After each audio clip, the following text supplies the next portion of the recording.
What's up, guys? Hey, look, I finally started the stream. Only took me 8 minutes. I kept getting distracted. I couldn't find where I was before on the story. And... distracted. I'm so distracted. I haven't eaten anything yet today, so I'm... Ooh, Reese's peanut butter bar. Mmm. Buy it now, kids. At your local gas station. It's only like $5.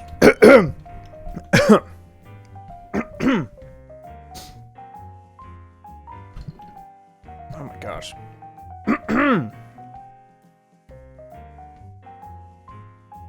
Oh, that was such a bad choice. Eating something right before I streamed. Oh, such a bad choice. Creepypasta Friday's back! I really need to get a cheering sound effect. Yay! Ha ha ha! Ha ha ha! Nutritious and delicious. It sure is. Nutritious and delicious.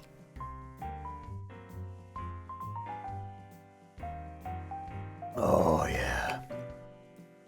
I've had a pretty good day today. I'll tell you what, I almost died the other day. I was I was at work. If I haven't said it yet before on stream, I'm an electrician, full-time.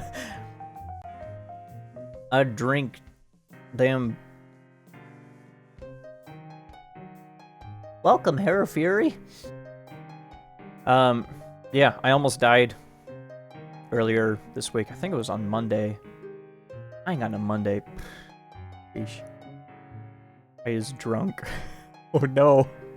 Are you ready for a spooky story? Yeah, but I was hanging lights in the eaves of a house in the soffit.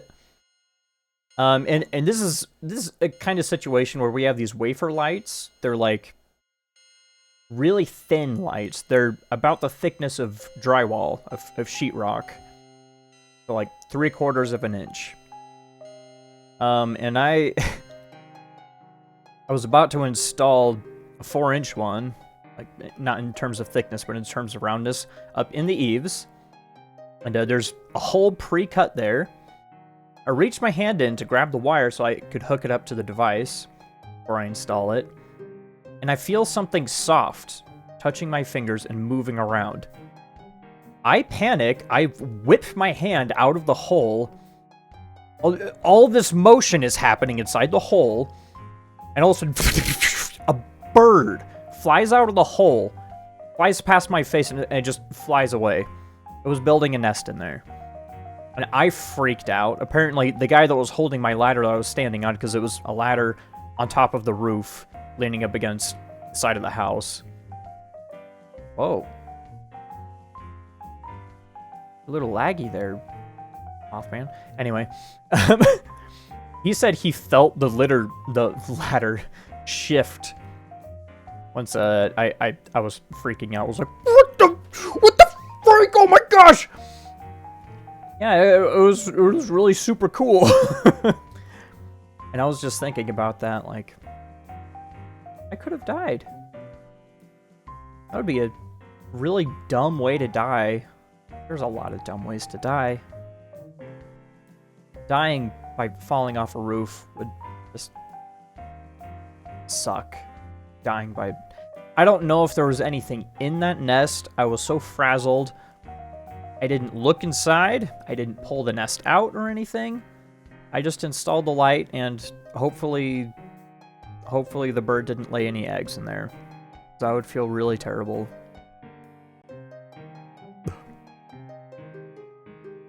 Should we get started with some 2-sentence horror?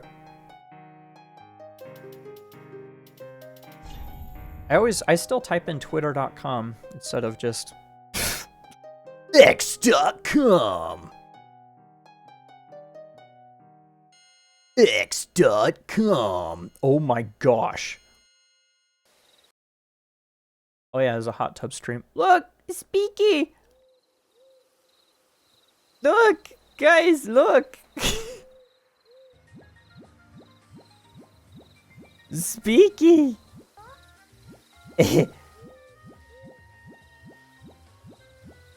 Okay, we're focused now. We're focused now.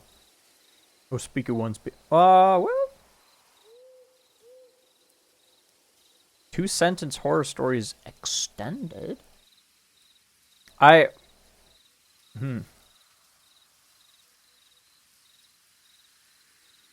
I need the original bad 2-sentence horror.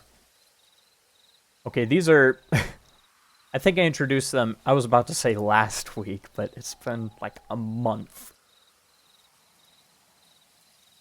Yeah. I absolutely love this Twitter page. It saves me a lot of time from scrolling through Reddit. Just trying to find something. You know, for one thing, I'd have to get on Reddit. Yeah. I don't want to do that.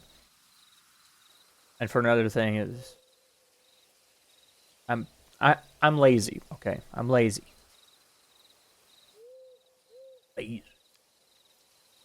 Okay.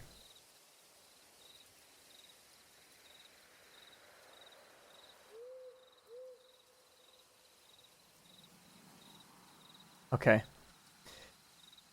Okay, I need to just... to think That such a disgusting lump of flesh nearly killed you, the surgeon mused, holding the extracted tumor above the patient's young body. Now dispose of it, replied the tumor.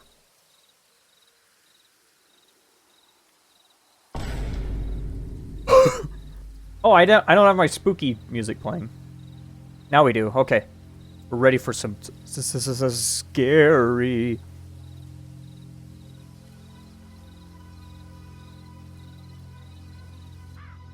Okay, do I actually want to do this? Hang on, let me... Okay, stop the music! Stop the music! I'm actually going to check Reddit. Reddit.com. How embarrassing. You can see my...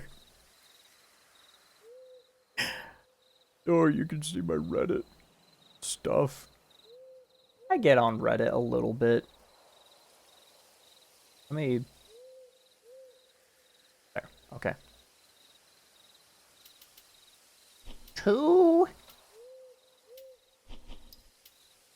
sentence. Why am I...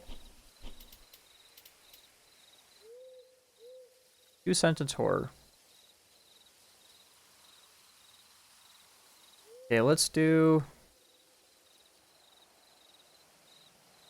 top of this week. Maybe we'll actually hear something good. Maybe.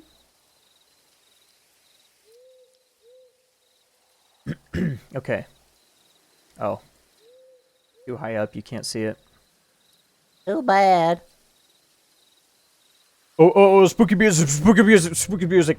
It's been so long since I stream. I'm completely out of the habit of talking the same... Okay.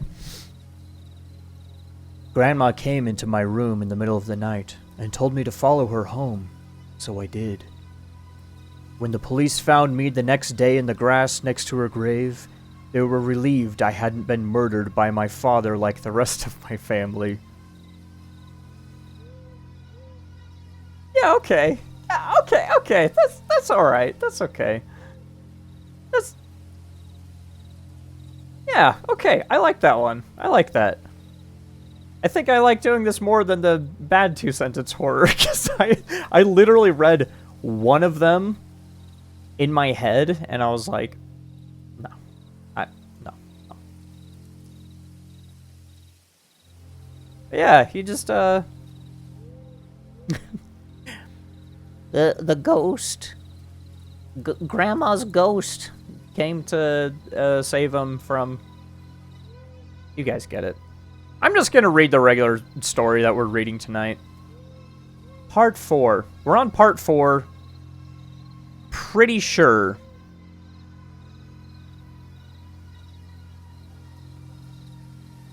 Okay, it looks like we are here. You like the sounds of my microphone sounds? I'm actually going to turn off my beautiful hot tub. Now we're back to normal. So last we heard, pretty sure, went back to his old house.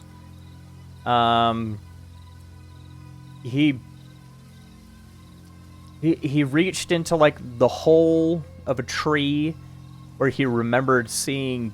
Or where he would, like, store action figures and stuff that he wanted to hide from his parents. And he looked in there, and he felt, like, an action figure that he hid in there. He was like, all right. And when he pulled it out, it was, like, a decaying squirrel body or something. And he was like, ah!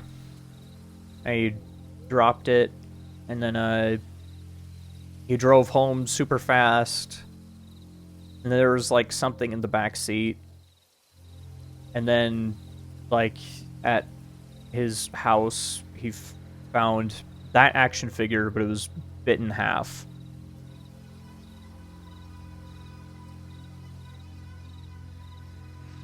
If I remember correctly, it being bitten in half is so inconsequential to the scariness.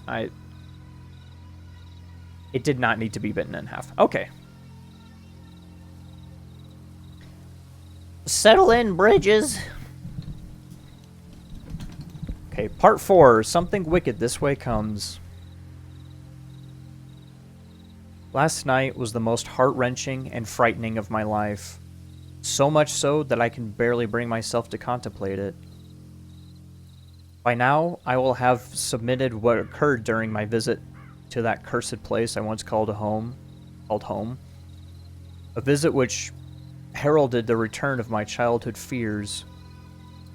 No matter what foul thing befell me then, nothing could have prepared me for last night. After waking up to the chilling sight of that toy soldier bitten in half, I found that the window to my bedroom was slightly ajar. On closer inspection, it looked entirely as if the window had been prized open from the outside. The latches were bent back, out of position, as if subjected to an unrestricted, unbound brute force. From the outside looking in, I could see 3 indentations where the unwelcome housebreaker had used some kind of tool to leverage the window unnaturally away from its latch. What was peculiar about those markings was that they seemed to cut across the outside of the window frame like an old uneven razor, unlike a crowbar or other implement, which would have merely left a dent where it had been used as a wedge to force the window open. I am lagging like crazy. Whoa! Whoa!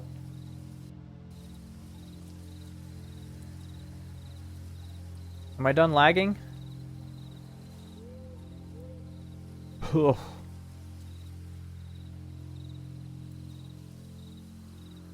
Get a hiccup coming. Ugh, okay. So, what is he saying? Like a razor?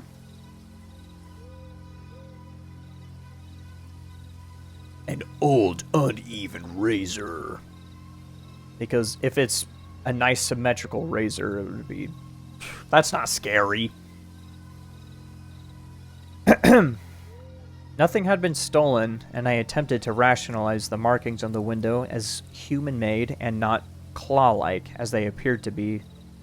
Toy soldier returned to me so violently, I could not explain. Got the hiccups. Encompass and I eclipse. Got the hiccups. My heart sank at the very thought of it. The creature ate your toy soldier, oh no! Step by step, heart to heart, left, right, left, we all fall down like toy soldiers. I love that song.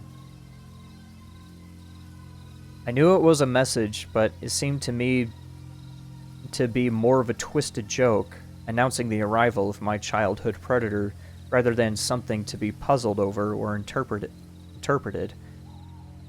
I spent the morning checking each room of my house and its contents. Nothing was missing. I could only hope that whatever that fiend had... Oh my gosh.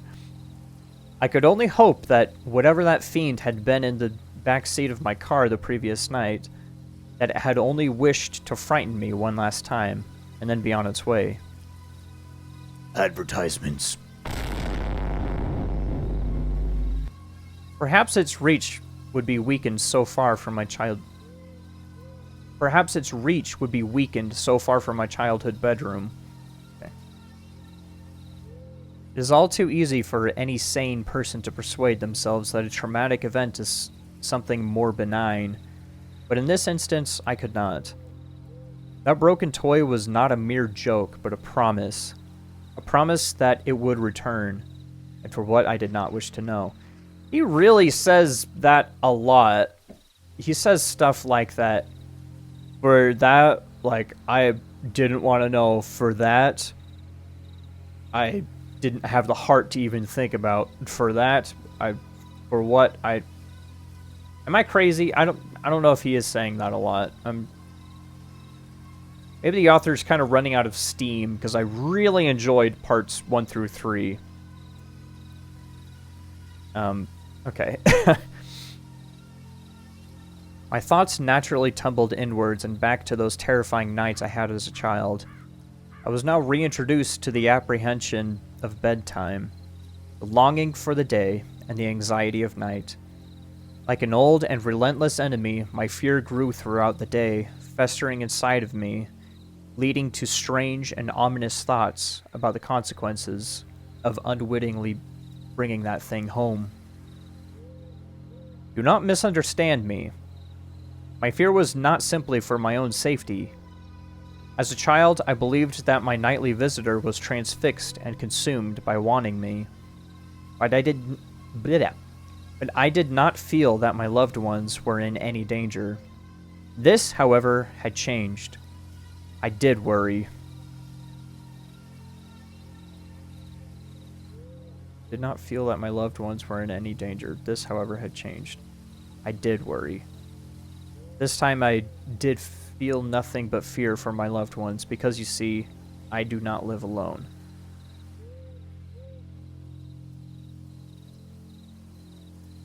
Okay. I'm locking in. I'm locked in. Okay. It is very...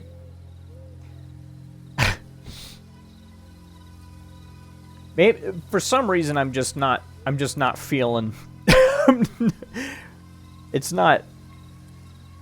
It's not hitting me like it has before. It is a very melodramatic way of writing, which I did notice before. But this time it's kind of... I'm like... Okay, like nothing has happened yet. It's like...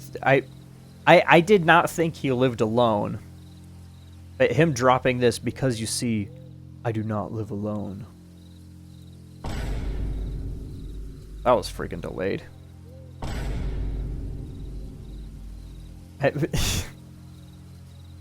Yeah. Okay.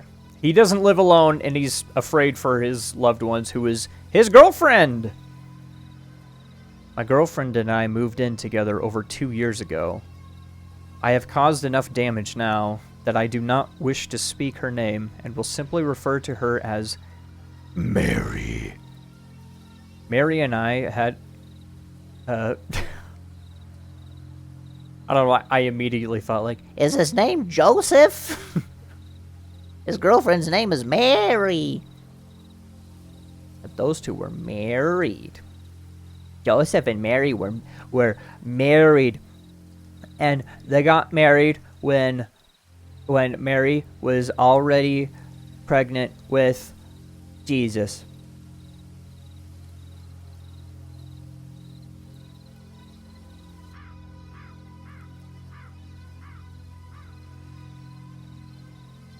I don't have a cool sound effect for that.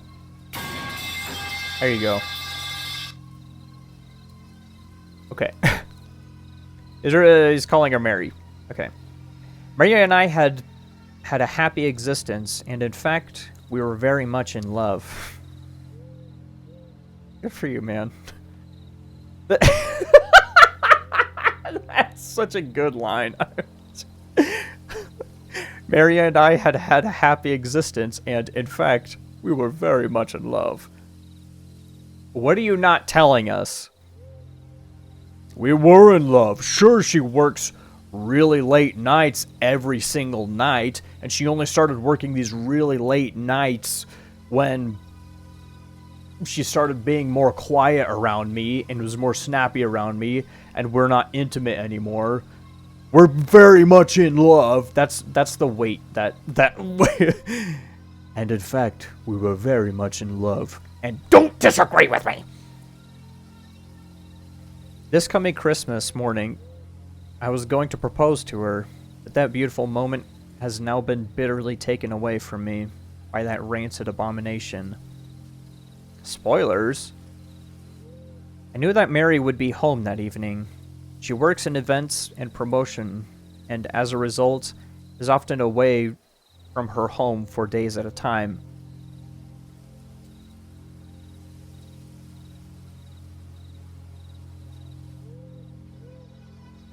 What did I just say? I was joking. He's blaming this apparition. Just saying. I'm just saying. We're very much in love. Sure, she's away from home, days at a time. Sure. We're very much in love. And I was gonna propose to her. Okay, folks? V in love. Thank you for your contribution.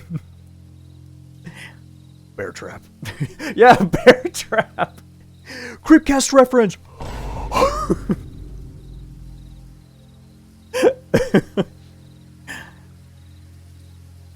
Okay.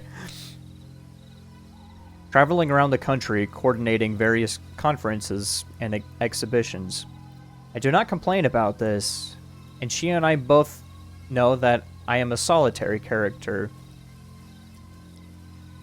and that the odd few days of solitude normally do me good, allowing me to dive headlong into my writing, absorbing each and every word undisturbed. He's like Stephen King, writing about a writer as the main character. Look at that. Despite this, I always miss her. Where's my aw? Where's my aw?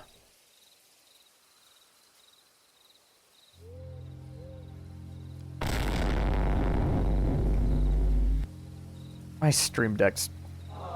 There we go! It was lagging, oh my gosh. Okay. He always misses her.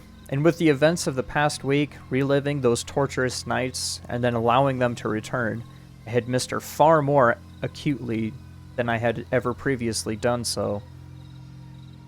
She arrived at around 6 p.m., and I greeted her with a smile, a warm embrace, and a passionate kiss. I tried to hide my...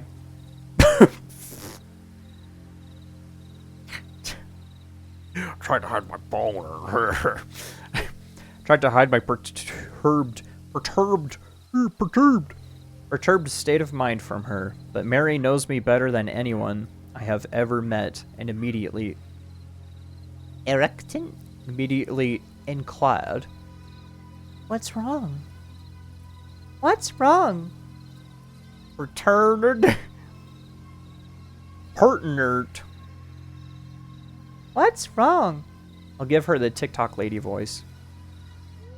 I tripped and fumbled through my words. I love the stories.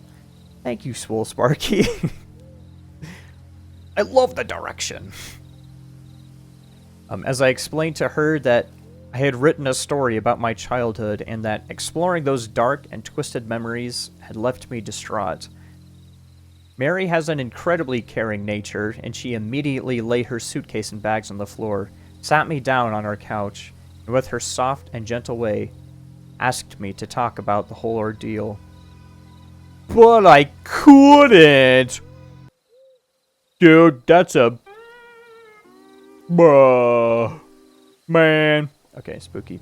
I love when you game, too. Oh, thanks. I love gaming, too.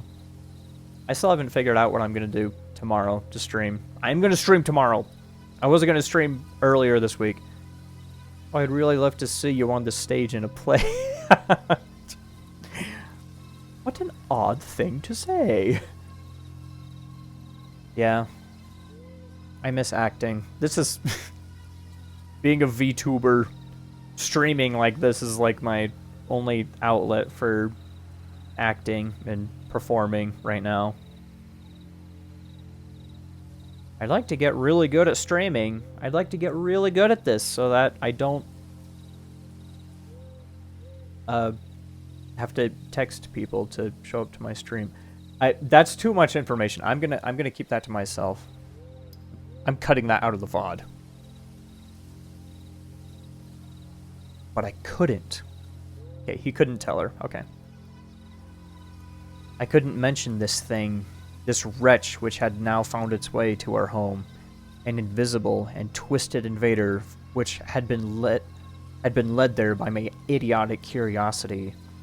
At the time, I felt that she would think me mad, but now, how I wish I had told her the truth. He has such a melodramatic way of talking. Holy cow. An invisible and twisted invader, which had been led there by my idiotic curiosity.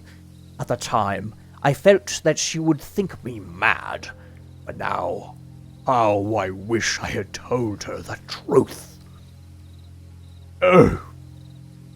Oh. There is one thing more damaging to a relationship than a lie. It's a half-truth.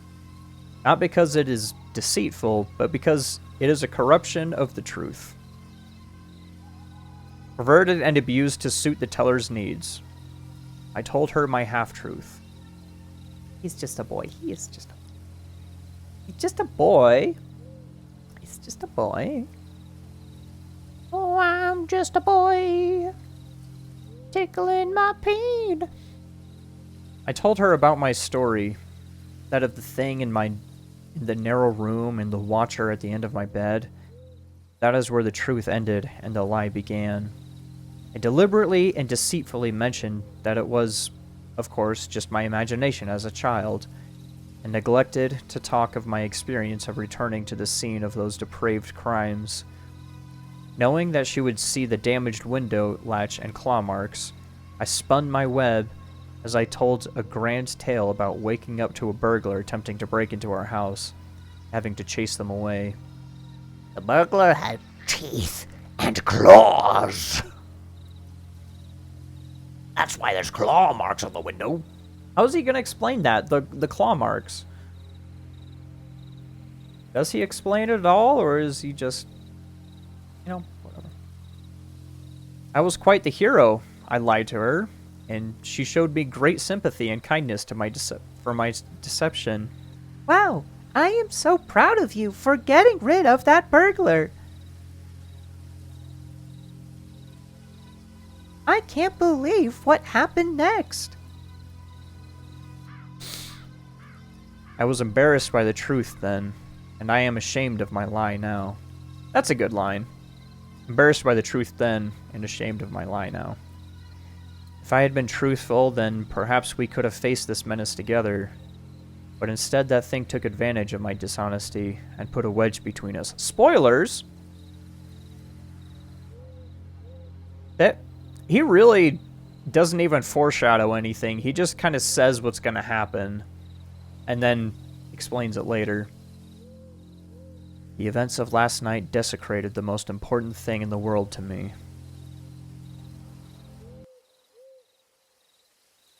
What do you mean by that? Okay, you know what? I'll hang in there. I'll hang in there. I'm hanging in there. I'm hanging in there.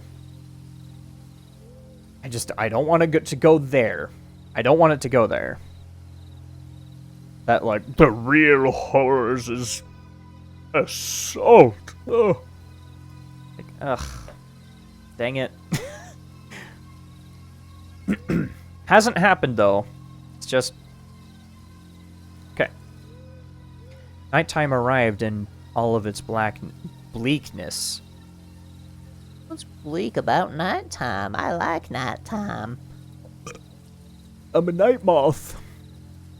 I like night, even though the sun is still up when I'm reading this. I have a huge ring light shining directly into my eyeballs. Nighttime arrived in all of its bleakness and was unwelcome. I lay in the darkness, waiting. Mary was sound asleep next to me. Honk shoo! Honk shoo! Honk shoo! Sleep on that thing! Each breath a soothing reminder of companionship, but despite my growing aversion to loneliness, I would have no sleep that night. I knew from experience that when my uninvited guest would show itself, it would do so with subtlety, increasing its grip on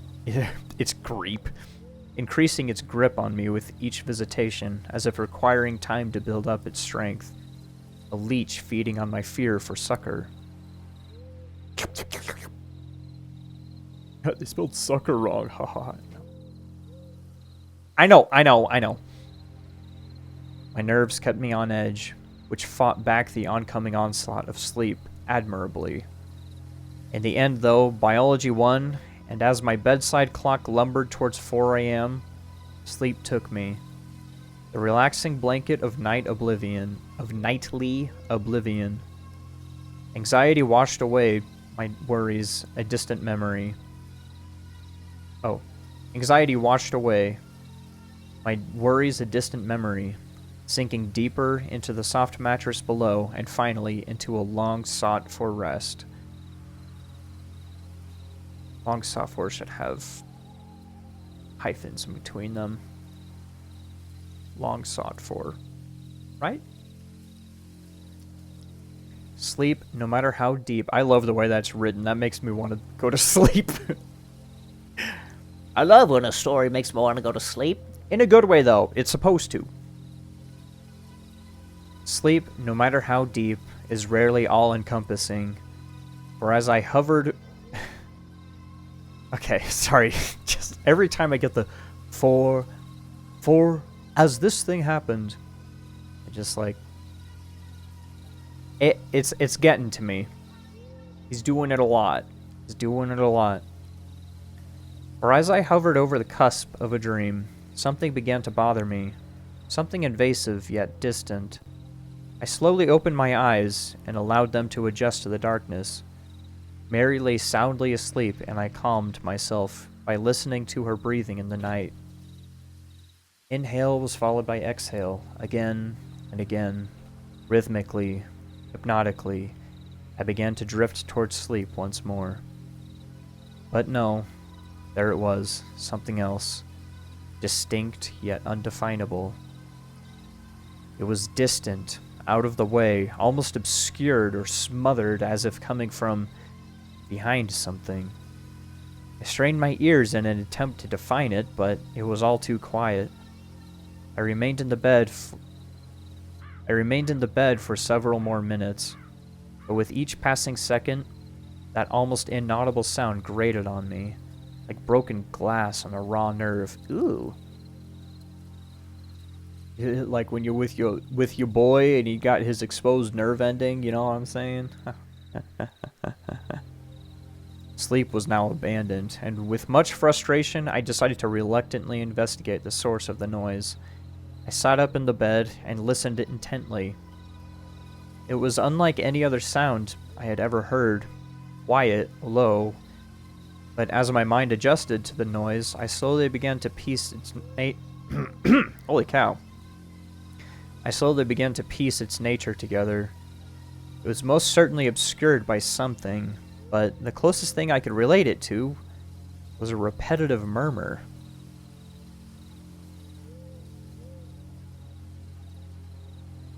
Oh no. I heard something similar previously when I was a child visiting my grandmother in a nursing home, a place which had left an impression on me. Seeing the wandering residents confused and of a fractured mind, meandering around the grounds like lost inmates murmuring repetitively to themselves of days gone past, repeating nonsensical phrases and words. This is what it reminded me of. A continuous stream of indecipherable words, uttered by someone in the throes of confusion. I turned to check on Mary, watching her chest... Hey, my brother, my boy. Watching her chest rise and fall with each breath. Assured that she was undisturbed, I left the bed. As I stood up, I recognized immediately that the murmuring was louder. While dark, I had left a light on in the hall, as I always do, which crept under the door and allowed me to view the room in a dim but visible way. I looked around to see if anything was out of place. but the room appeared as expected. My mind ambled back to that night as a child in the second room, when noises could be heard from some unseen yet ever-present menace. We know it's unseen. You've said that like... Okay, anyway, okay. I took a step forward, and as I did so, the noise once again grew in volume. While I was still at a loss in deciphering the words, I could now hear the character of the voice. It was old, scratched by age with a harsh, guttural undertone to it. The words were being repeated at a frantic pace and seemed anxious, yet muffled by some unknown barrier. I was frightened, but I drew my strength from Mary being in the room. With a deep breath, filled with trepidation, I took a... I took another slow and silent step forward, my bare feet cushioned by the cold floor below. Feet mentioned. Again, the voice became louder. I wasn't sure if I was imagining it, but I could have sworn that it had become a more Oh my gosh. But I could have sworn that it had become more agitated as I drew closer. The next step I took shook me to my very core. For as that murmuring, garbled voice grew louder still amongst the rambling, graveled sound of it, I heard a word which shot an icy shudder through my bones. A word to be feared. It spoke my name.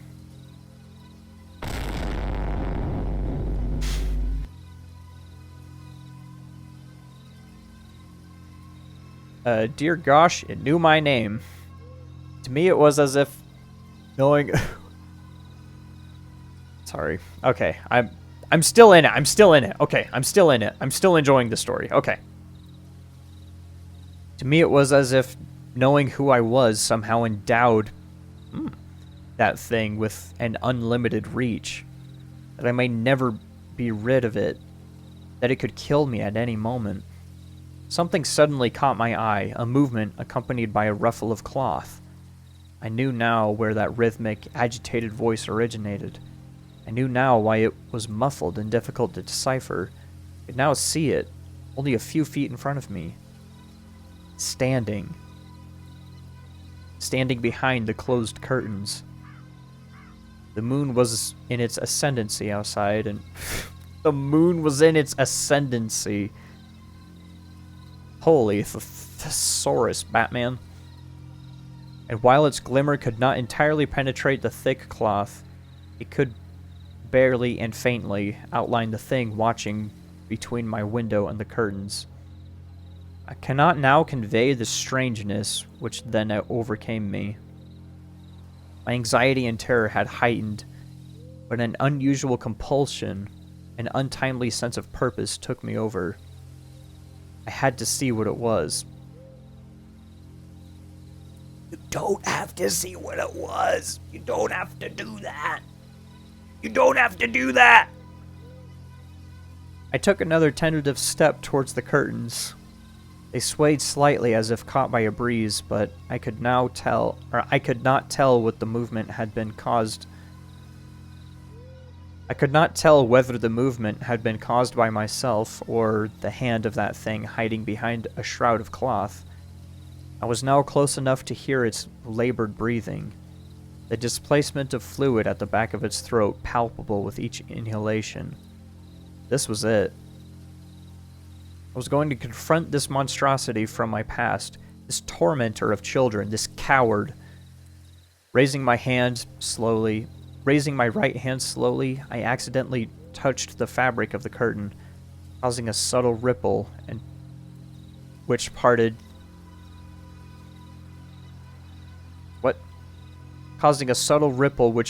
them momentarily. Okay, I'm not crazy. There is just a "the" in there. Parted them momentarily. I gasped. Or through that temporary slit, only for a moment, I saw it. My gosh, how can I describe what I was standing... What? Why do I do that a lot? I just added Just I, me, I, myself. There's no I in here. It's right here, but that's it. They, them, are they non-binary? Well, he doesn't know their gender. Maybe they could if he was... What if he was like, who is this man? And they stick a finger out from behind the curtain. Actually, I'm they, them. I am non-binary. Oh, I am so sorry. Okay. Who is this person? I don't know. Gender is a social construct. Especially for creatures. How can I describe what was standing there? Even now I close my eyes and wish that I could erase it from my memory.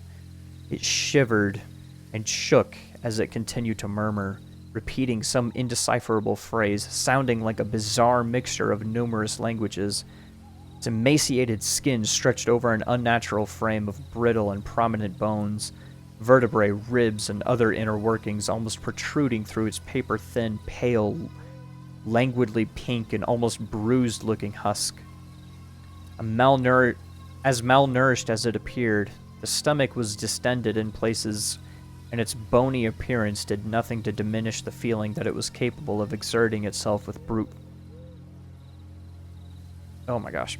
It's capable of exerting itself with brute, perverted force on any of its victims. It really is just like throwing... Hang on, what was I saying? I just had a thought and it just left my brain. It really is just like assuming this thing is nasty sounding. False. This thing does not sound nice. It sounds gross. Oh my gosh, I'm lagging again. He's assumes a lot. Every time he's seen something along these lines, he's said something that along the lines of like, it's really thin and skinny, but it looks like it could totally frick me up. I don't get it, but I mean, well, when I'm scared of something, I immediately think like, yeah, it could take me. Maybe that's where the thought process is coming from. Sickness swelled in my stomach. A tainted, offensive smell filled the air, and as it murmured and whispered in the darkness through what sounded like broken, fractured teeth, I could not help but feel pity for this wretch, quivering in the night as if victim of a long starvation.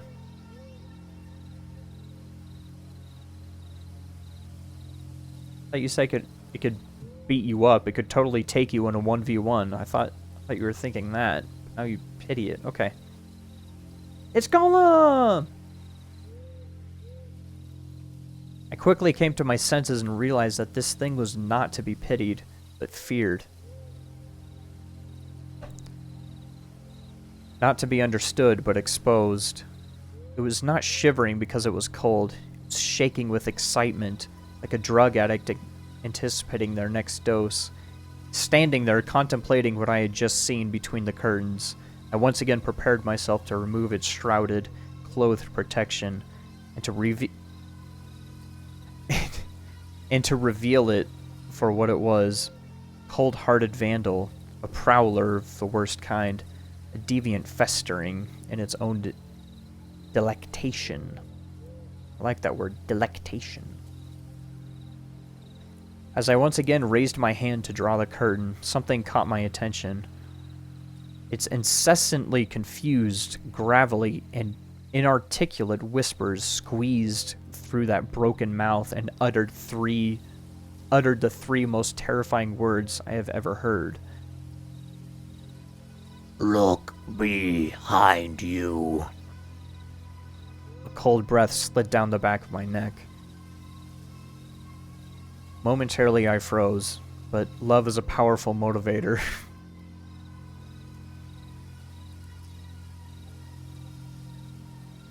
Okay, okay. I agree. Had I been on my own, fear would have taken me, shaking any possibility of resistance from my mind, but with Mary sleeping soundly in the same room as that thing, shielding someone I loved from that wretch was my only thought. I turned around slowly, and as I did so, I could hear it wheezing, gasping, groaning for air. At a quarter turn, I could smell its breath. The stench of death hung in the air, plague-like and foul. Then I heard another voice. It was not that horror in the darkness, but Mary. She let out a scream which startled and distressed me to my very core. Without very distressing hearing my girlfriend scream in the middle of the night. A scream which will haunt me for the rest of my days. Ah. What is this creature? I turned and laid eyes on it, but it wasn't behind me. It was on the bed. It writhed and rasped, wheezing in delight, its bony spine curved with the anguish of countless years protruding through a ragged, torn piece of cloth, which hung loosely over its torso, in a vain attempt to appear almost human. But was it human? Had it once been human? This is not the time! Or was it something so vile, so despicable, so utterly and sorrowfully contemptible that no man or woman could ever attempt to quantify or understand it? I sprung forward towards it, grabbing, hitting, pulling at that thing with every ounce of my strength, its loose skin slipping through my hands. It squeezed and forced Mary's face into her pillow with glee, as its other limbs arched and contorted, tearing at her nightdress. Running its long, starved fingers over her naked body with its sordid caress. Mary's screams were muffled by the pillow as I began to fear that she was being suffocated. Bear trap. Bear trap. It's sexual assault. Very cool. I shouted, I yelled, I pleaded with that thing to leave her alone, to take me, to do anything it wanted, but that only served to animate the fiend to even greater depths of depravity. It was hurting her, cutting her, my beautiful Mary. Suddenly it stopped attacking her, but it still kept one of its brittle, gangly, and gaunt yet weighted hands on the back of Mary's head, pushing her face further into her pillow. I had my hands around its putrid neck, trying as best I could to strangle the beast, but my efforts were in vain. Its scrawny frame belied? Okay. Its scrawny frame belied its overpowering strength. So he was right, his feelings. I watched in sickly disbelief as it began to run its cadaverous fingers through Mary's hair slowly and almost with affection. I could now hear the twisting and cracking of bone, the popping of cartilage, snapping of tendons. Thank goodness it was not coming from Mary. Phew! I thought she was in danger. Whew! I was now on its back with my arm wrapped around its throat and my chin rubbing against the abrasive skin of its shoulder, and its spine, as its spine dug sharply into my stomach, it twisted its head in an entirely inhuman way. Its neck clicked and groaned under the strain with every arthritic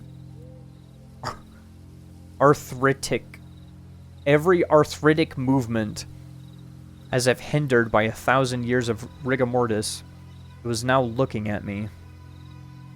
I've heard it often said of some people that they cannot see the forest for the trees.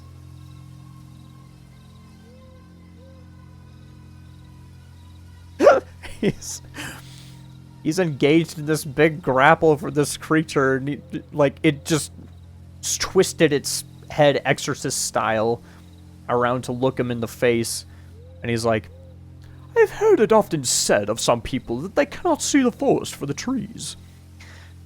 But now I truly appreciate that sentiment. So close was I to its black, icy stare that I could not take it in its surrounding features. I increased my grip. I swore. Frick! I screamed. Ah! I would have torn its throat out if I could have. Hey-ya! But it was all in vain as it continued to run its scrawny fingers through Mary's hair nonchalantly while looking at me. Arthur's getting mogged hard by this creature. He's sitting there just like... Yeah.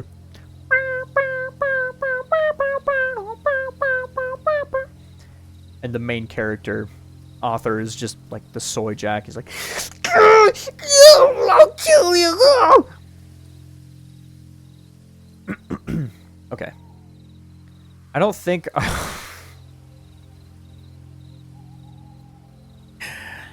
Sorry. Yeah, he thinks about himself a lot while his girlfriend's getting touched in weird ways. I don't think I'll ever truly recover from the sound which seeped out through what I assumed to be its approximation of a grin, a wheezing sigh, a grunt, something which sounded very close to a sinister, otherworldly laugh.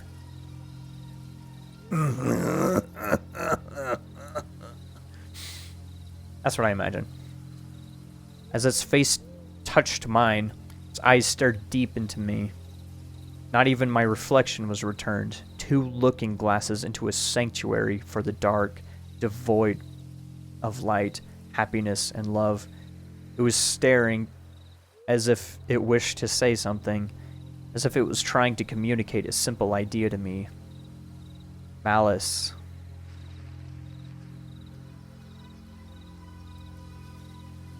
With a wrenching, stuttered, and violent movement, it tore an entire fistful of hair from Mary's head, leaving behind it an open wound. Then it was gone. Mary did not scream. She merely whimpered. I turned the bedside lamp on, but no words of care or sympathy could console her. She wept uncontrollably.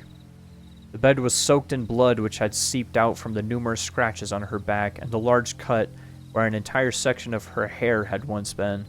I hugged her. Ow! She has open wounds. I hugged her, told her that everything would be all right. Then she looked at me. Looking at her tear-filled eyes, I knew what she thought immediately. She thought I had attacked her, that I had done those terrible things to her. Of all the experiences I have had, the look of betrayal, disgust, and contempt on Mary's face will remain the most painful. She is gone. After composing herself, she gathered up some things and left. I tried to explain. I tried to tell her everything that had been happening, but she would not listen. Who would believe such a preposterous story? She simply said that she would not call the police, but that if I ever attempted to contact her, she would do just that. To her, I was the aggressor, not that thing. As she left, she turned to look at me one last time and then burst into tears.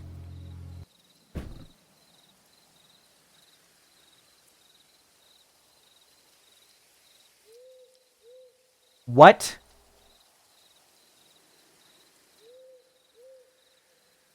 What?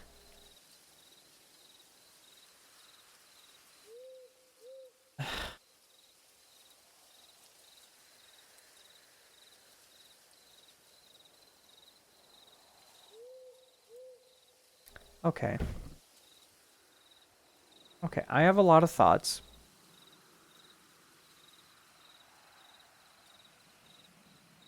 How? How?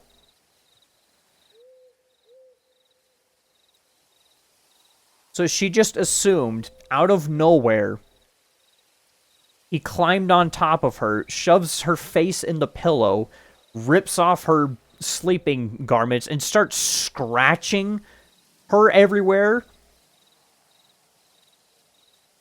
to the point where she's bleeding into the mattress and pulling her hair and then caressing her hair at the same time. He's like going as he's like caressing her hair and like what, and like cussing and like get off of her. And then after all that, she just turns to him and is like, "I'm so disappointed in you."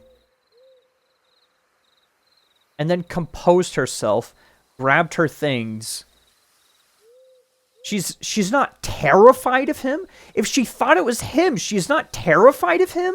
She's just like really sad. She just feels like sad and betrayed. That he scratched her up so bad she's bleeding everywhere. And ripped out a giant chunk of her hair. It's where it like exposed her, or like a bleeding scalp, and she's just like,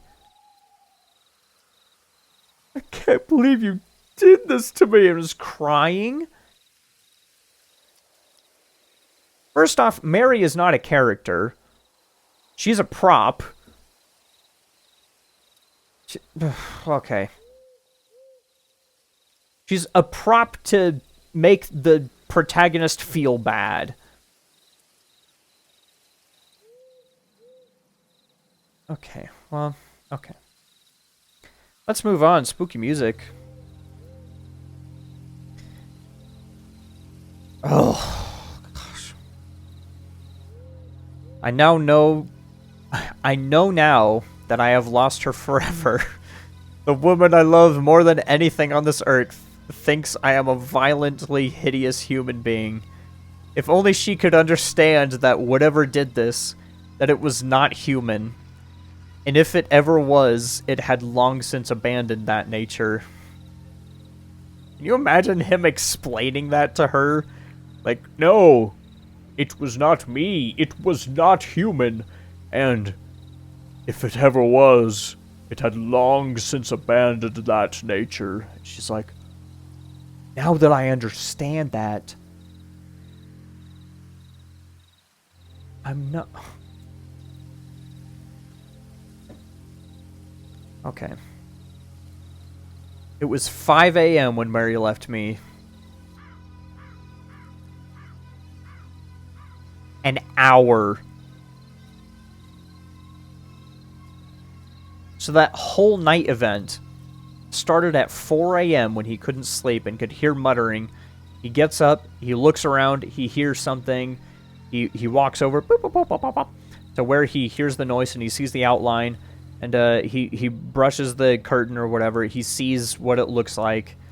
And he's like, "Look behind you." And he turns around and then he turns around slowly and dramatically and then hears Mary scream. And then the thing is attacking her on top of her and assaulting her, whatever. You know, it wasn't specific enough to really say, like, something super crit. 2 years. She's lived with him for 2 years. And this happens, and she's like, "You betrayed me. You're a violent monster. I'm leaving you." Within an hour.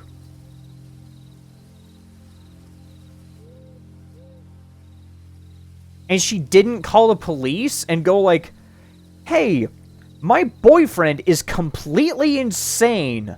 Someone needs to come get him. I'm terrified right now." No, she's just crying and stuff. And as she leaves, she gives one last dramatic look at him and turns around and then bursts into tears before she leaves. What? It was 5 a.m. That all happened within an hour.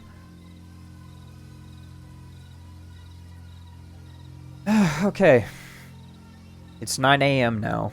I am sitting here in the cold light of day at my kitchen table, writing this so that there is some record of what has transpired. I guess he's not too bummed out by this whole thing. And he's still able to write it down just fine. You know what, 4 hours later, he's able to just, like, Okay, I'm gonna write this down. So that the people know, so that Mary knows that whatever happens... yeah, Mary's gonna read this. That whatever happens, that whatever occurs from here on in, that it was that despicable creature from my childhood, from that cursed narrow room all those years ago, which rained this misery down upon me, upon us.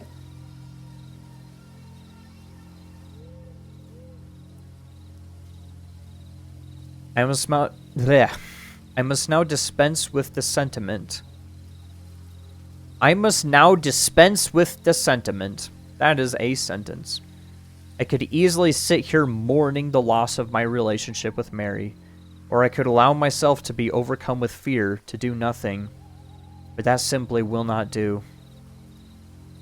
I can hear the laughter of my neighbor's children outside. Aww.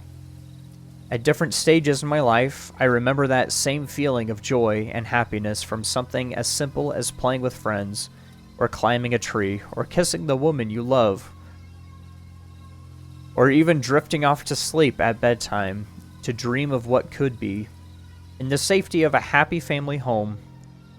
Memories, only memories. I fear I will never experience that happiness again. This thing has broken me, but I am resolute. Whatever that hideous wretch has in store, whatever it desires to do with me, I will not allow that thing to harm another person or to invade another child's life as it did mine all those years ago. I must leave you all now, as there is much to be done before it gets dark, before it returns.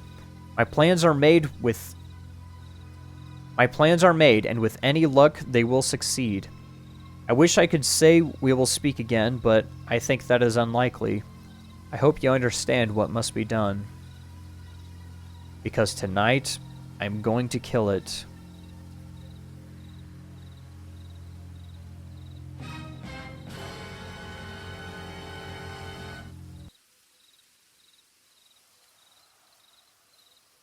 You know, you guys are enjoying this story. I hope you are.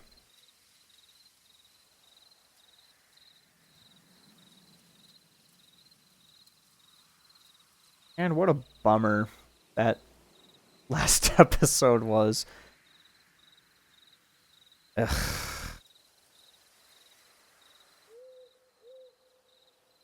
That was rough.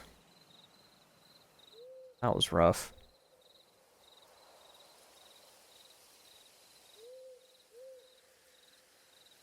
The first few chapters, or the first few parts, were scary because of their subtlety and the way they tapped into that feeling of, like, being a scared kid. Like, the fears you feel as a kid. And then this is just like, what's something scary that can happen? Well, you spawn a girlfriend that you've lived with for 2 years out of nowhere. And you love her very much. And you're planning on proposing to her. And then you just don't tell her about the thing from your childhood, even though you've been living with her for 2 years. You just decide to not confide in her that, hey, I'm pretty sure this thing is real. What could that possibly do to help her that night? It wouldn't have helped her at all. It just would have made her not blame him for no reason.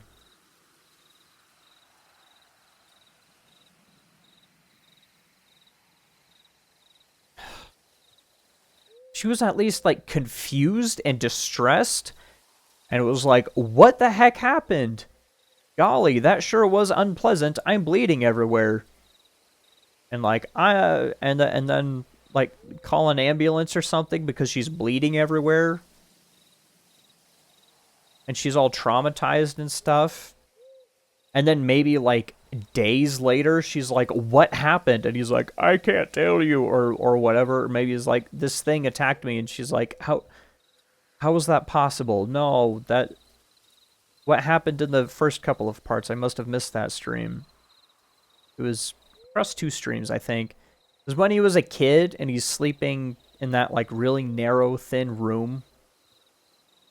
And it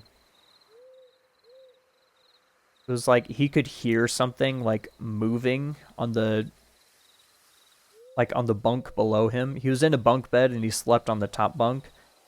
And then he could feel like something pushing up on him as he was in the top bunk. It was like little, like really, really creepy things. It just like made your spine tingle. And then this was like, it had very, I don't know, this is the first thing that came to my head. PG-13 horror movie resolution, where things just go like completely insane and they're like not scary at all. It's just like, here's the creature just slapping you in the face, like the way it looks and everything. Yeah, even him visiting his... Never mind, I do remember that. Okay, cool. Yeah, and he just revisited his childhood home recently, and then there's this whole thing of him just like having a really bad feeling and like, I've got to get home, I've got to get home. And then he sees the thing and he sees something in the back of his car, and I think it like touches him or something. I don't remember what happened. The first hint I got of something that was... Yeah, he finds the toy soldier that he thought he felt in the hollow of the tree, but it was bit in half. It would be so much more menacing in its subtlety if it was just there. Even if he didn't see the thing in his back seat, if he just found the toy soldier, like, in his house, it would have been like, boom, chef's kiss. But he saw the thing in the back of his car, and he found the toy soldier bit in half. And then there was this, where it's just like, I don't know if I could even describe it, and then he described it. It's like that meme where people make fun of Lovecraft stories, how it's like, it was indescribable. Now I'll describe it. You got a pretty good description of it. Yeah, it's a cool monster. It's... Yeah, whatever. Okay.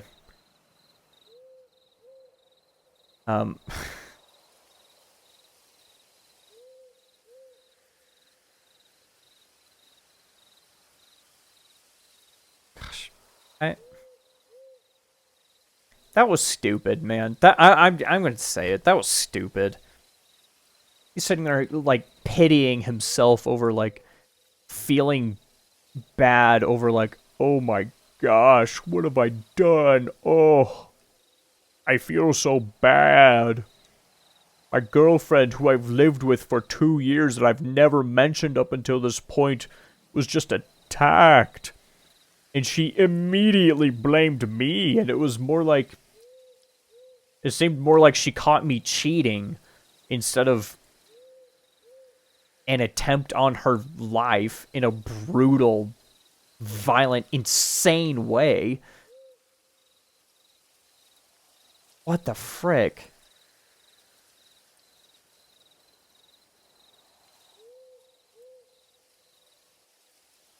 Okay. That part sucked, man. Maybe this part will be good. He's planning to kill it. I'm hoping to at least get some good laughs, if anything. Spooky music! Here we go! Dude, that goes so hard. Part 5. Sleep tight. Frick yeah, dude. Hopefully we get our one F word that we're allowed to do in a PG-13 movie. I am shaking as I write this. I was released by the police less than 2 hours ago, and I am compelled to record the events of the past day and night as quickly and as accurately as possible. Why quickly? In some ways, I want to forget. But I know that I cannot. I know that I should not. For my own sanity, I must divulge what has happened. It is far too important. Should I ever allow myself to be swayed? There's so much yapping. There's so much stuff. There's so much fluff. Get to the freaking point. Oh my gosh. Holy frick. Oh, it's far too important. Should I ever allow myself to be swayed by the mechanical, rational nature of the world once again, these words should serve to remind me that what is unseen is both mysterious and frightening. Oh my gosh, here is feeling bad about himself over his girlfriend of 2 years, girlfriend of I don't know how many years, who he lived with for 2 years, who was assaulted and attacked to the point of...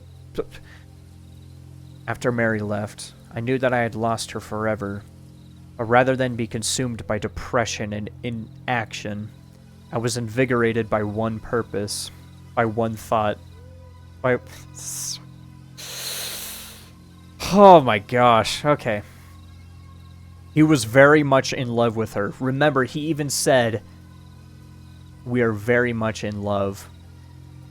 And here he is. I lost her forever, but rather than be consumed by depression and inaction, I was invigorated by... She got fridged. It's a trope called a character getting fridged, which it's derived from a Green Lantern issue where Green Lantern's girlfriend was killed and shoved into his refrigerator. And he opened it up and he saw her dead, and he was like, "Oh, darn you, villain of this issue, of this story arc, whatever. Darn you, I will defeat you." And it's like, when you use a character just as a prop to make the main character feel something, to motivate them for something, and them as a character doesn't matter at all, the one that died, it's like, dang, man, that terrible thing happened to them, and now I am so motivated to... Oh, I'm lagging again. To hate the bad guy even more. Anyway. Yeah. This is that in action. I should scoop myself over a little bit.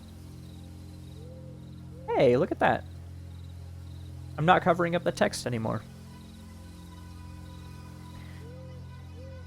I was invigorated by one purpose, by one thought, by one idea that I knew I had to carry out. I had to destroy that thing, for I could not allow the... Another 4. I could not allow the chance that it may one day hurt my loved ones, or desecrate the innocence of another child.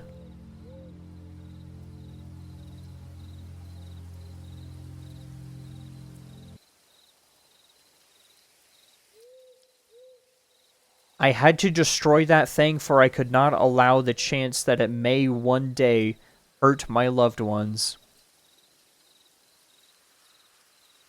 Brother, it already has. Remember? You're very much in love with this woman. I also knew that I faced death, but feeling that I had already lost everything, that was a small price to pay. I mean, we know you don't die from this because you're writing it and you told us that you survived it. It is said that revenge is a dish best served cold, but having waited my entire adult life to be rid of this thing, its memory and the shadow that it had cast upon me, I met the proposition of killing this fiend, this corrupt and perverted force, with a smile on my face.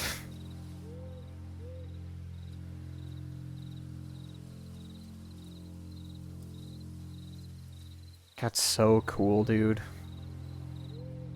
That night it would be dead, even if I had to drag it to hell with me. That night it would be dead, even if I had to drag it to hell with me.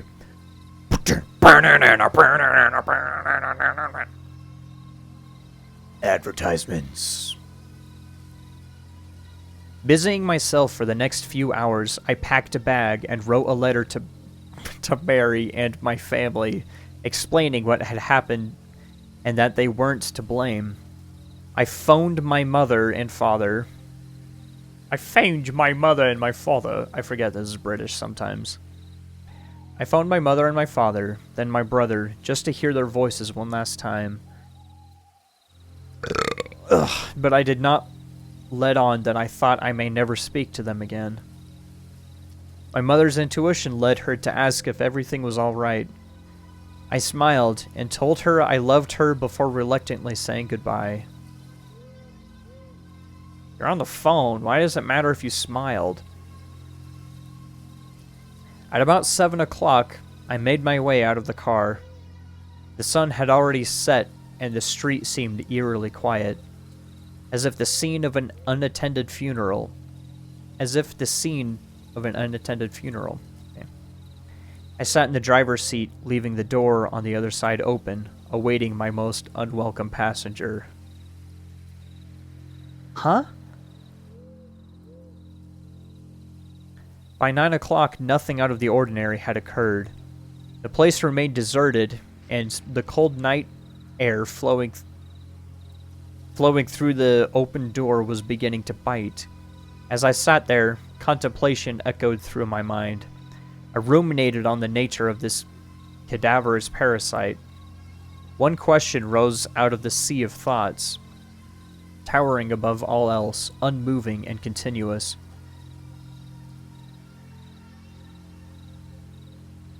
Can you kill something which is already dead? I did not know if this was a thing of the grave, or some unworldly specter, which could be considered alive in some way.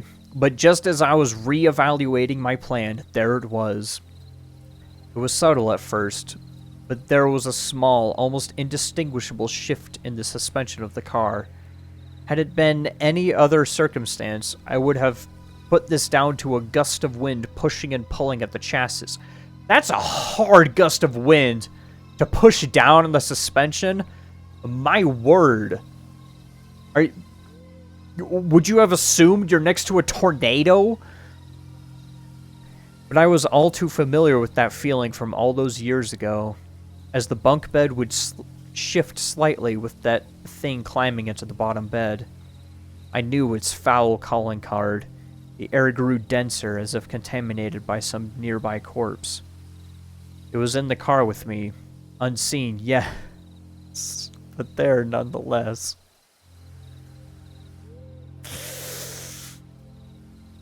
Oh boy. Unseen, yes, but there nonetheless. As I heard the slightest of whispered breaths from the back seat, I leant over and calmly closed the passenger door. I turned the key in the ignition, and as I pulled out of the street, I could have sworn I heard a quiet yet distinctly malicious whoa! Snicker. As if something mocking me. I think that's supposed to be a CK, not 2 G's. Yeah, I'm not British though, so I don't know the British spelling. He hears behind him. It's mocking him. Did it know what I had planned for it? Can it read his mind? Our destination was not far, but the roaming hills through which our taken country road penetrated rose up and diminished with regularity. A stark reminder of the ominous isolation of night. Occasionally on the way, I could hear something from behind, but I refused to look for that thing in the dark. Patience. It would not be long before I would confront it. The irony hit me. Huh. Well, son of a gun, this sure is ironic. I was worried about scaring off the same thing which had terrified and tortured me as a child. Don't let the audience figure that out. Heaven forbid.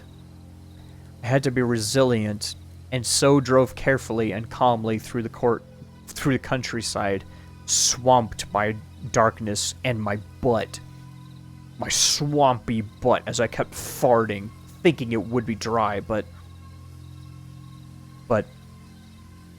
unfortunately, my fears, my hopes and dreams were shattered in that regard. Hoping that my unearthly passenger would not suspect me, I arrived. The wheels of the car struggled and slid on the undergrowth as I headed off of the narrow country road.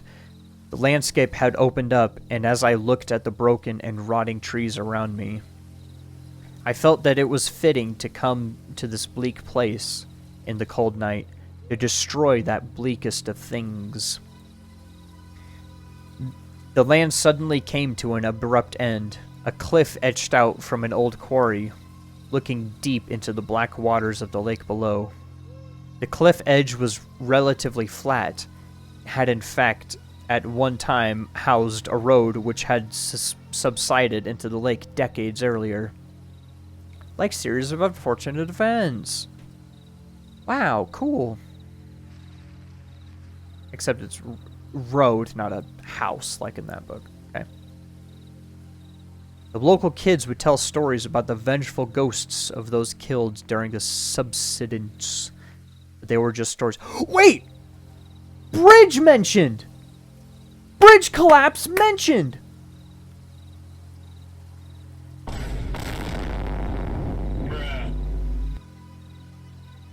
I'm the Mothman! Okay. Okay, but they were just stories. Or perhaps they weren't.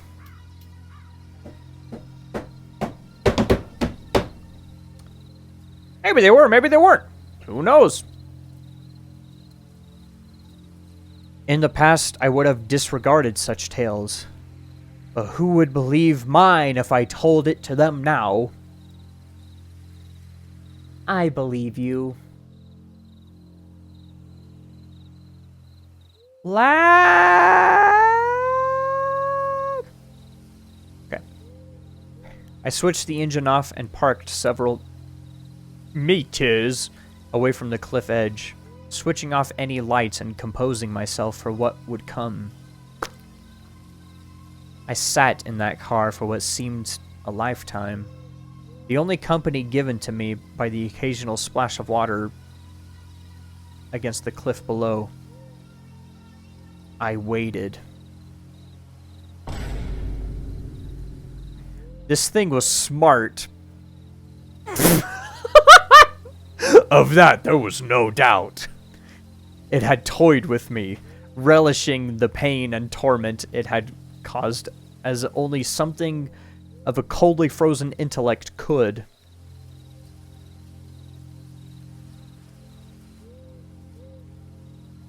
I don't need to big brother. It ain't that deep, little bro. For this reason, I knew it would suspect me, and perhaps even flee if I brought the car too close to the cliff's edge. I had to wait for it to attack, let it feed, let it revel and gorge itself on me. Perhaps then it would not notice as I slowly plunged the car into the dark, icy water below.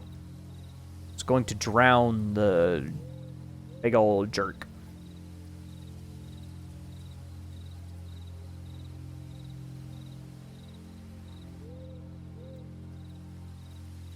That's his plan.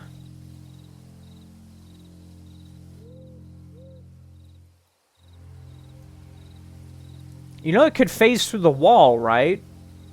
What if he pulls forward and it starts eating him, and then it's like, oh shoot, and then just phases through your car? Because it used to be like inside the wall and would come out of the wall Can it not phase through car doors? I guess, okay, he's gonna wait for it to start eating him first. How does he know it's going to start eating him first? I don't know. Is he gonna... He could literally just sit there all night waiting for it to do something. Until the sun comes up. It's smart. What if it does that? How does he know it's gonna attack him? How does he know? He doesn't. It's... okay. I had appraised the potential consequences in my head and reasoned that there would be a moment, a singular moment. This guy does a lot of reasoning in his head and is just like, that's fact. That's fact. That thing I thought of, that I just reasoned, that I just made up in my head. Yeah, that's fact. That's what's gonna happen. Man, it's really skinny. Looks like it could beat me up. And he was right. It's really strong. And he could beat him up. Okay. A singular moment where I would have a slim opportunity to escape from the car just before it reached the edge. Mary and I used to go there occasionally. There? You mean here? The place you're at right now? Used to go there. The place where I'm at right now. Okay, I guess it's still... it's spoken in past tense. There occasionally. A place to be together away from everything else. And it did not look nearly as stark during this summer's day. I therefore had the place in mind and knew it well. The drop was at least 30 feet to the depths below, and I did not want to be in that car as it hit the water, nor trapped inside with that abomination. I waited. Again. I waited. I arrived. I waited. I waited. I appreciate the way this is repeating itself. I do appreciate that. Then I heard it. Slowly at first, and then increasing in rate and volume, a rasping, wheezing breath from behind. Strangely, it sounded more labored than before, each breath a struggle, filled with fluid, rotten and decayed. A shiver ran up my spine. A rank, foul smell began to fill the air. The breath drew closer from behind. My heart began to race, beating hard and fast as I looked up and saw the windscreen behind. As I looked up and saw the windscreen begin to ice up from behind, I could see my breath, a natural thing. And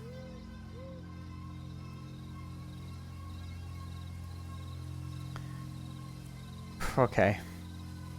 I could see my breath, a natural thing indeed. But what was unnatural was the breath visibly moving across my face from the side. I turned slowly. I wanted to cry. Is that a Dog Soldiers reference? Where he's in the car and the breath comes from behind him next to his face? Like, oh, you're behind me, aren't you? I think that's how... is that how Spoon dies? I think that's how Spoon dies. I think that's Spoon. Is it? Only Jordan-chan, tell me. Is that how Spoon dies? Or is it the other... the big guy?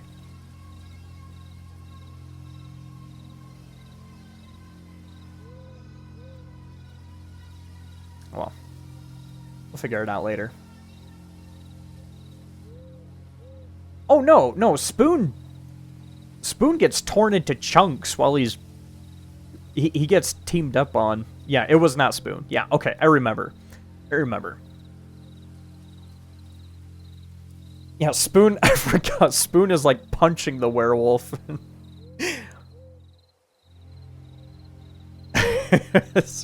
I love Dog Soldiers. That's such a good movie. Let's get back to this story, though. Woohoo! I turned slowly. I wanted to cry. I wanted to leave. Run into the night, but I had to stay. I could not allow it to escape. Oh. Oh, no. It was sitting in the passenger seat.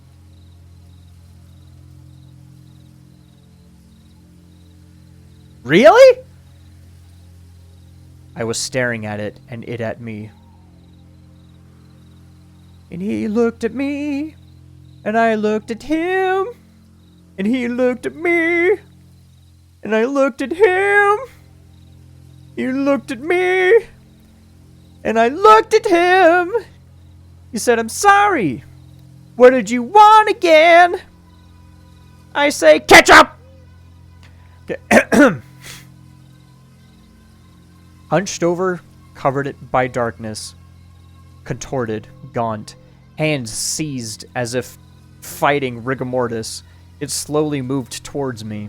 One bony leg cracked and groaned as it slid over my lap and onto the other side.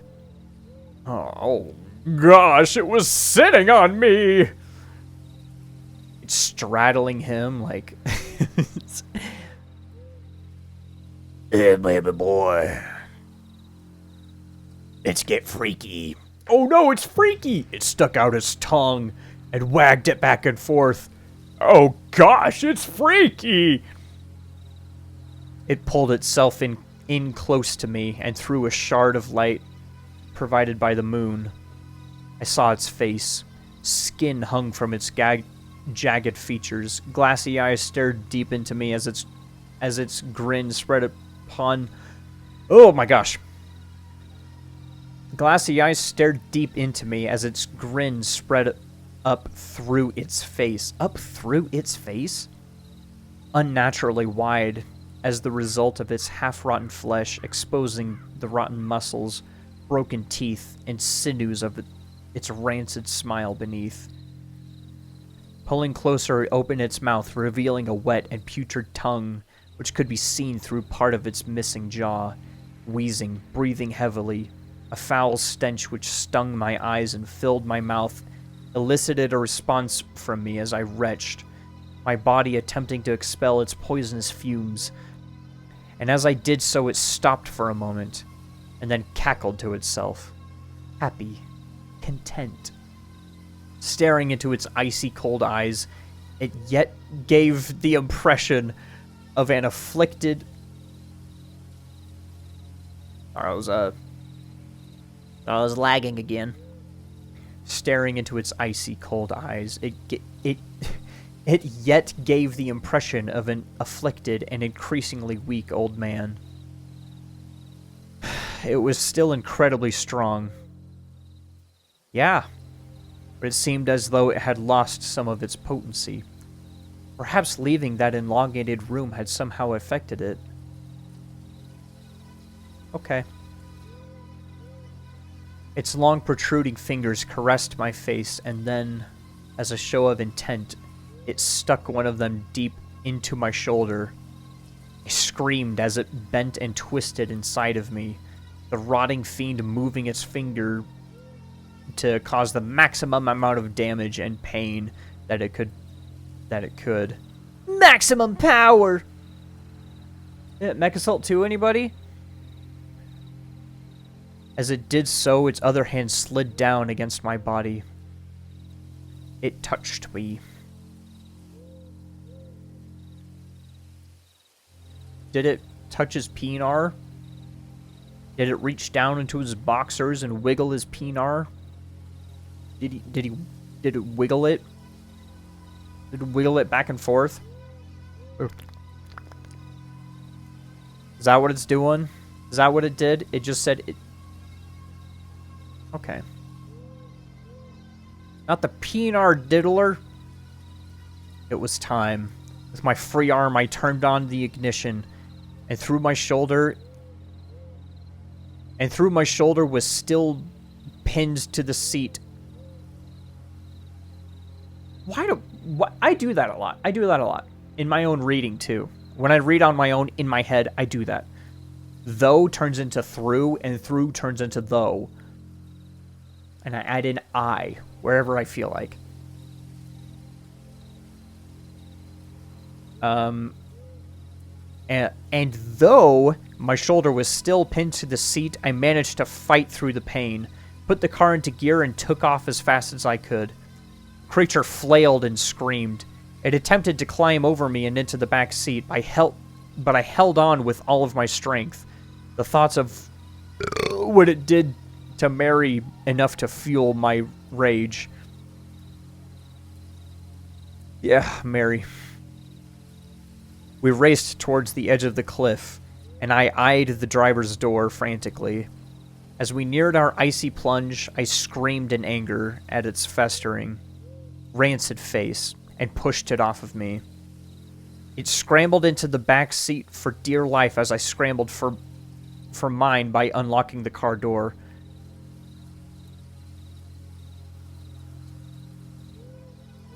Why did he lock the doors? Oh, maybe it automatically locked. I just imagined an old car, I guess. Okay. It was too late. Car careened over the cliff face, and before I knew it, we hit the dark water, splitting the black glass-like surface with tremendous force. I should have died then. But an airbag took the brunt of my impact. It's almost like you're in a car! Holy cow! Although I still managed to scrape my head across the door frame. Skill issue. Dazed, I looked around. The sound that I heard coming from that thing was malformed yet familiar. The squeal of some demonic child soon gave way to the anguish and rage of an ancient intelligence, which knew that it faced almost certain death. The water was frozen and poured in through the now twisted open car door with such force that it winded me.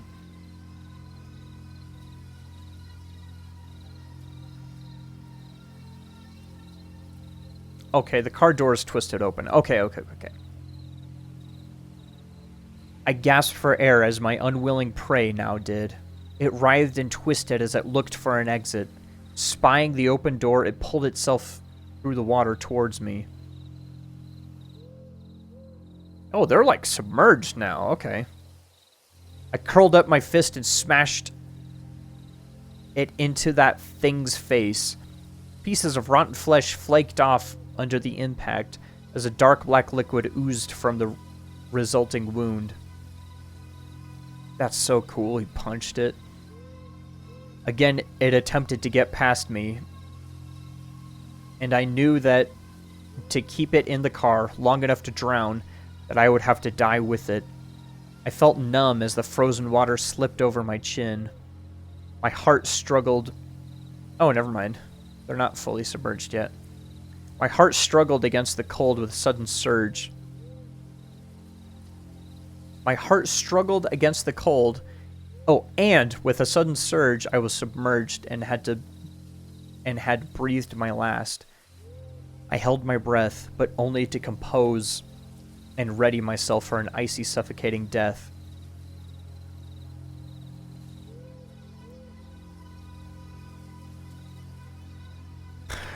Yeah, you're not holding your breath for any other reason. You're composing yourself. I hoped that it would not be painful. My thoughts returned to Mary and my family. All-consuming sense of sadness and despair overwhelmed me. But as I struggled with that thing trying to get past me and through the door, grabbing and flailing with its arms, I looked down and saw it.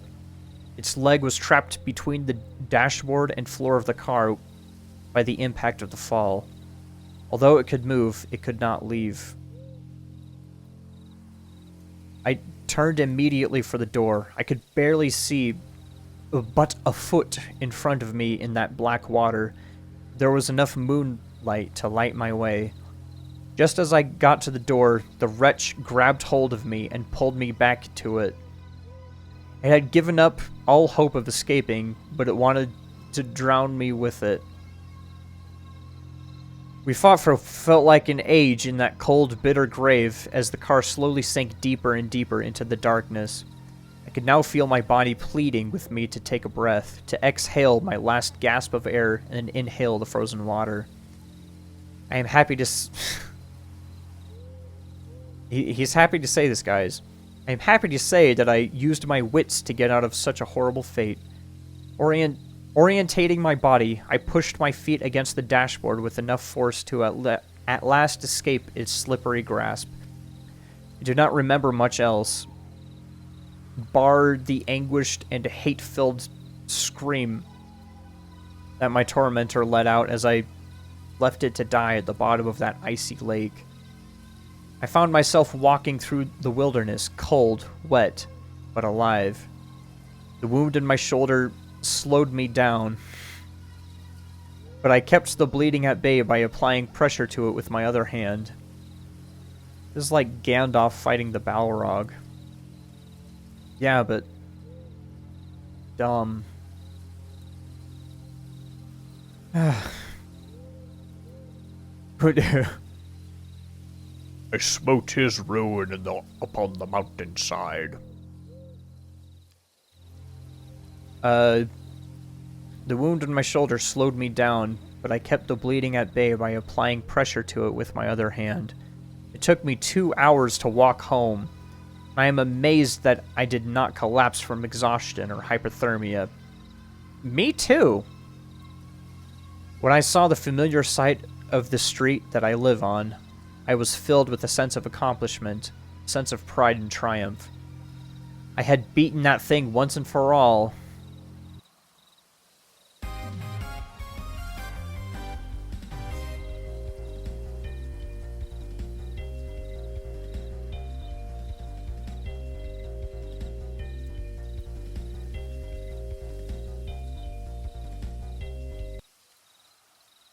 He did it! That is until I went inside my house and found a trail of large, wet footprints leading from the front door to my bed.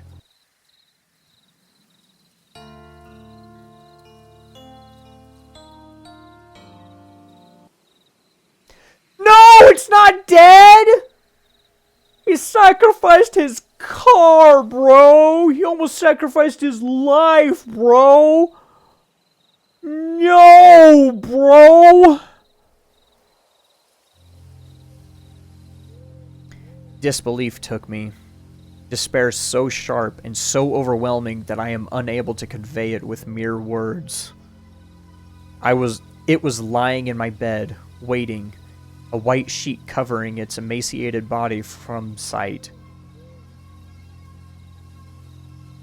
The human mind is a wonderful thing.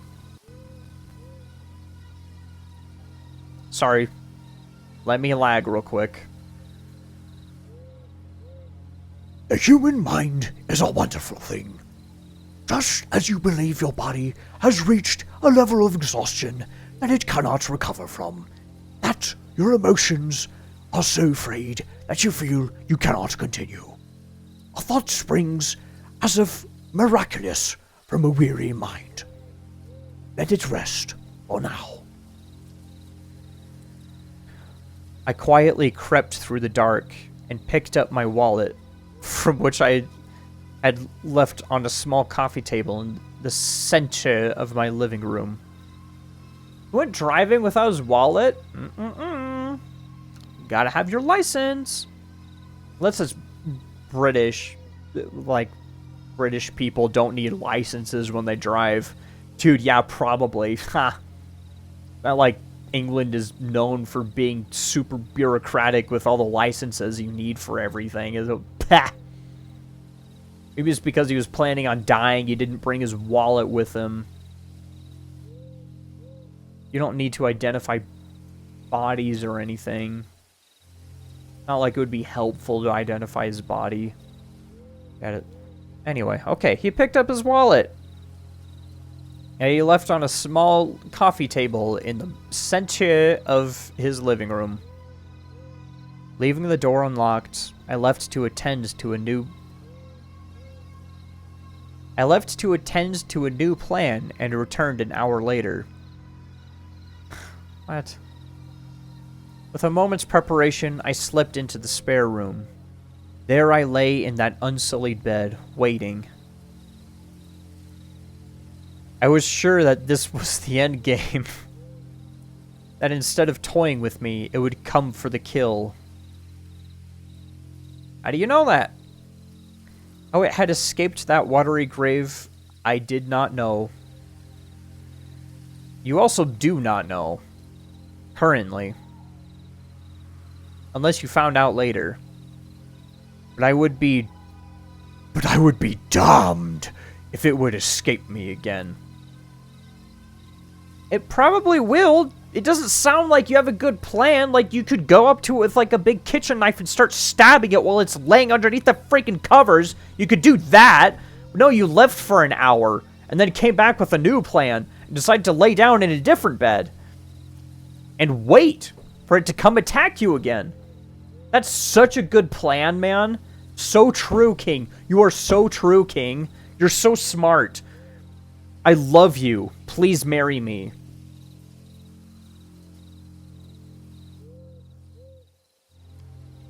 And I promise you that my love for you is more than anything that you and Mary had. Even though you guys were so in love. You're very much in love.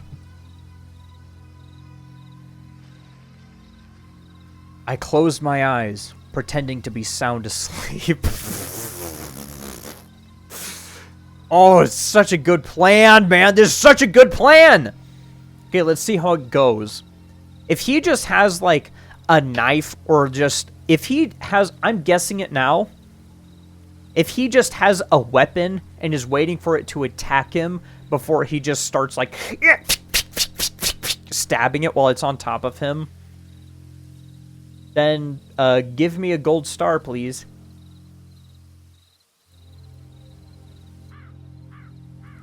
Time lumbered onwards, and although I fought it, exhaustion finally took me, sending me into a deep slumber. Such a good plan! This is such a good plan! I woke with its hands around my neck. This is such a good plan! Wow, good idea, man.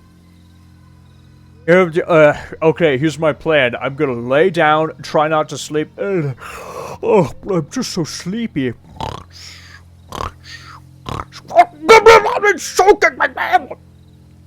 I knew it would come for the kill. That's why I fell asleep. It coughed and sputtered on top of me, a rancid black liquid dripping on my face as it oozed from its facial wounds. I struggled, gasping for air and hoping that I had the strength in me to escape its grasp. But it was too strong, and my hands could not grip it with any sense of conviction. As it seemed to be dripping wet from its plunge into the lake. It may not have seen... Doesn't it have, like, rotting flesh?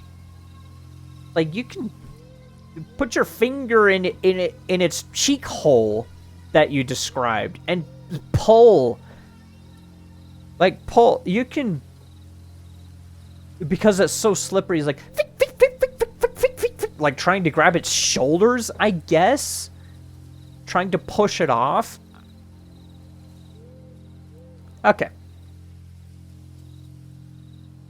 It may not have seemed rational at the time, but as my vision dimmed and the last light of consciousness extinguished within me, I did as so many animals do in their last moments. I played dead.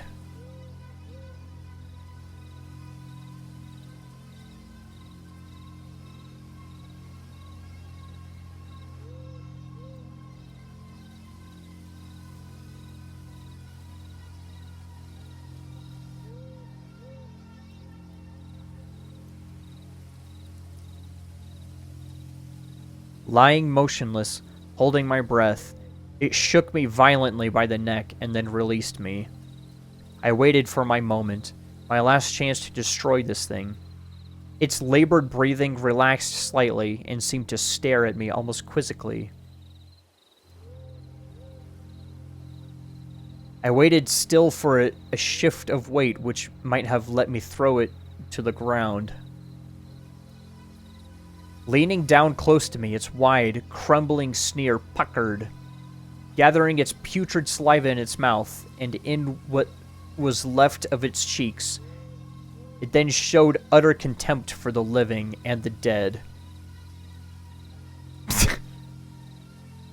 It spat its festering fluid onto my face, the remnants dripping down onto me through a hole in its jaw.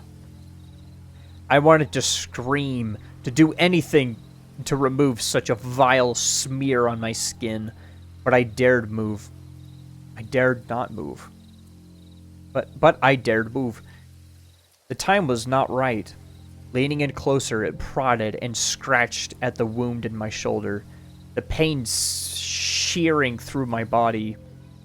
With all of my resistance, I remained motionless. Then it slowly and patiently slid two of its long, distended fingers into my mouth. The taste was overwhelming, rancid, rotten, dead. The arthritic clicking of its knuckles shook my resolve as it arched its back in glee, suddenly pushed its fingers deep down into my throat. I gagged, an instinctive reaction. Okay. Instead of being shocked, a garbled laugh emanated through its broken teeth as it thrust its fingers deeper into my mouth. I felt its cold, hard flesh scraping against the inside of my throat, pleading without words for it to stop. Man, gosh, it's like this. Seeing this all play out, it's similar to on Good Will Hunting, seeing Will solve equations and stuff. It's just like, oh my gosh. Or no, it's more like seeing Robin Williams' character like take apart his psyche and talk to him and open up to him and get him to finally crack and open up about things. It's like watching that. It's like, oh my gosh, like how can people be this intelligent, you know? Man, holy cow. In our darkest of moments, we sometimes find our true strength. I rolled to my side using its weight against it and finally managed to break free. I fell onto the floor, its long reach grasping at my feet. I kicked and screamed as it and at last was free. It stared at me, only for a moment.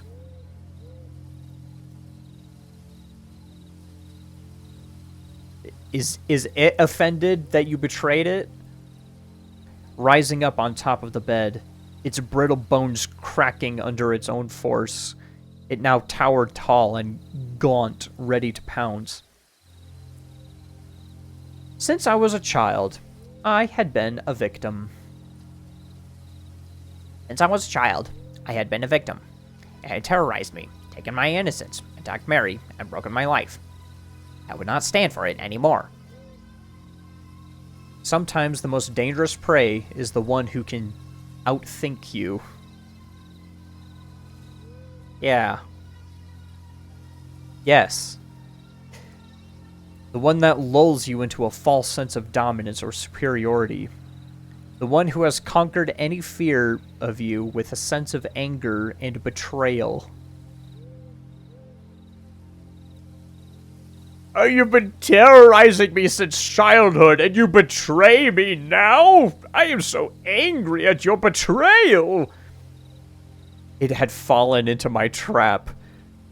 One conceived by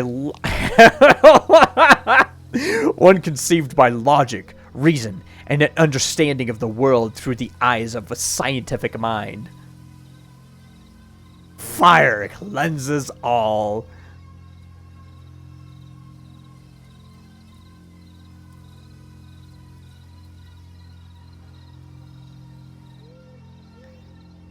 As it groaned, shrieked, cracked, and contorted, readying itself to pounce in one swift motion, I removed a blanket from the floor, revealing a bucket filled with gasoline, which I had bought in that short time of preparation.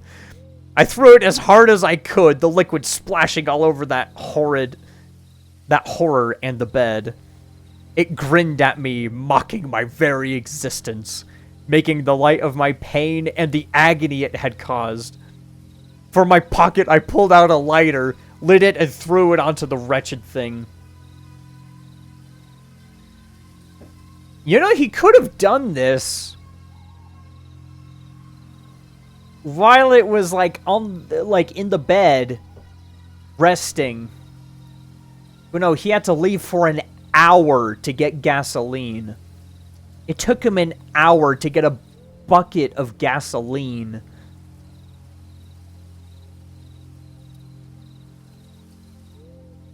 And his plan is to have it attack him. And then just try to get it off of him. Which worked. And then throw the bucket of gasoline at it. And then light it on fire. Okay. It writhed and screamed in agony, parts of its flesh crumbling away, searing it to nothing in front of my very eyes. I almost felt sorry for it.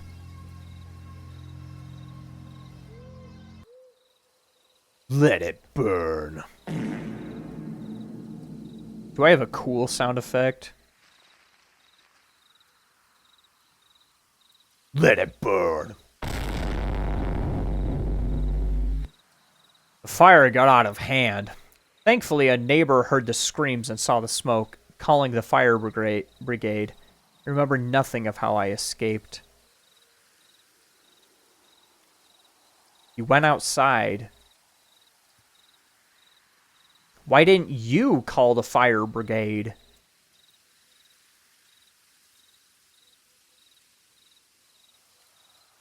Oh. I remember nothing of how I escaped. Also, that thing burned quick. If he had dumped the gasoline on it and then, like, set it on fire, and it was just on fire and then jumped onto him... Wow, good plan, man. Holy crap. I spent several hours in hospital being treated for light smoke inhalation and painful burns to my hands.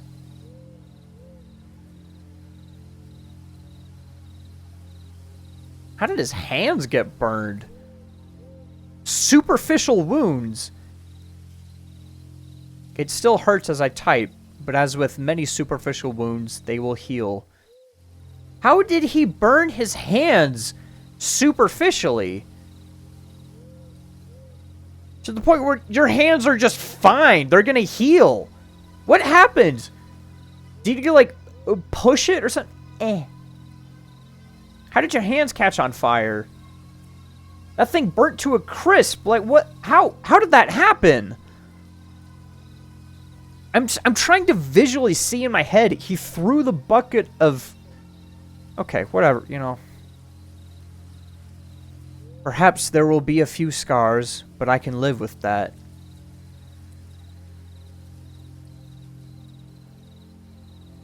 Oh, okay. The police arrested me shortly afterwards, believing me a murderer. They suspect that I killed someone in that fire and find it entirely suspicious that I have a deep wound in my shoulder and scratches over my body. I've been told not to stray far in case they wish to ask me further questions. They can ask away. I doubt they'll believe in my answers. This guy lives in the Twilight Zone where people immediately blame him for anything that happens in his life. They're like, you did something bad. Oh, something happened. You did something bad. What? A house being... Like, part of his house being set on fire and him being covered in scratches and wounds. And they're like, I bet you killed somebody. Why? What? Why? You don't suspect someone of murder when they do something. That, like, is it because murderers burn bodies? They're like, that's something a murderer would do. You must be a murderer. Let's arrest you and question you. No one's gone missing? There's no... I'm sure someone has gone missing. Suspect of a different murder, maybe?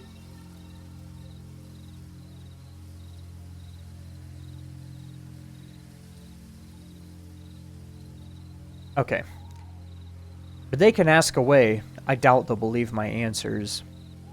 They found no remains, nor any evidence that someone else was there.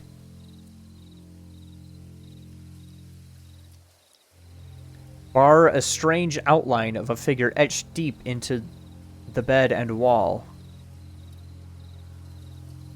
It looked as though whatever had been there attempted an escape, but I do not think it accomplished this.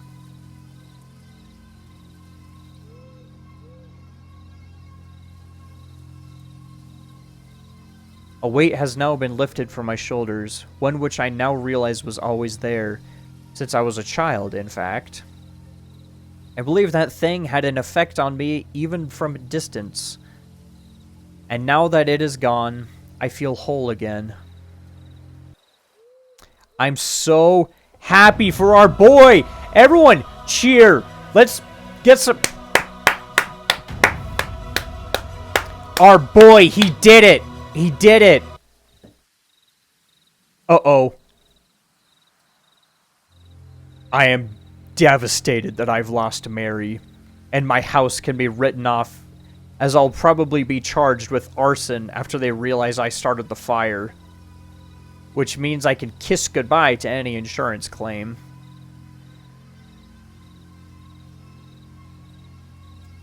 You don't have to do that.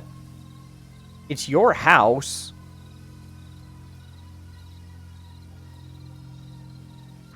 If you own that house, He saved Christmas. He sure did. it's your house. It's your private property. Why would they care about arson if your house is the only one that was burned? What?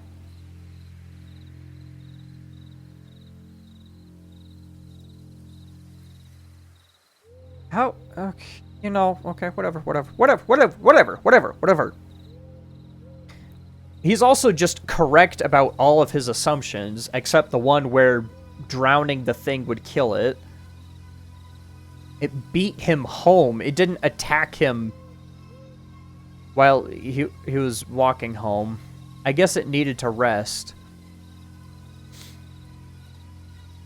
My hands ache, as does my shoulder, but my spirit does not.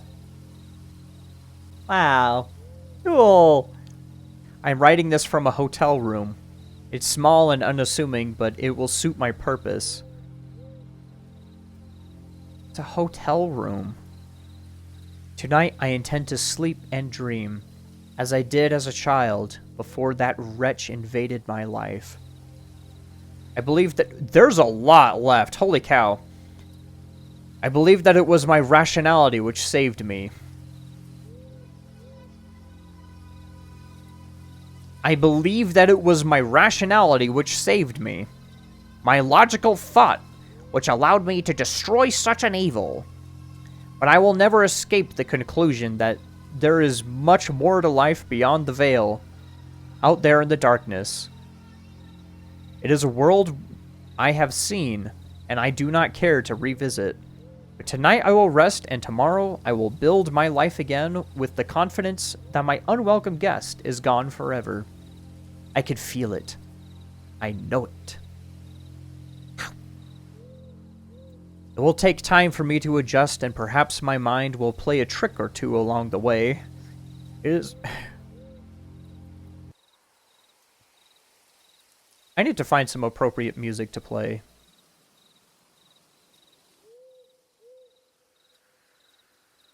Excuse me 1 second, as I find some more appropriate music.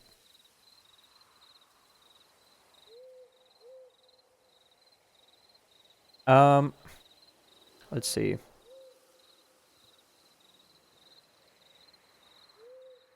Royalty free.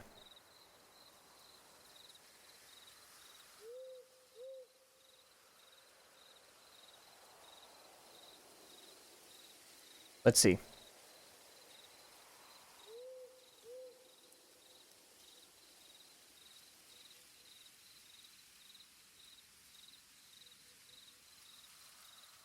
Okay, here we go. Is this good? All right.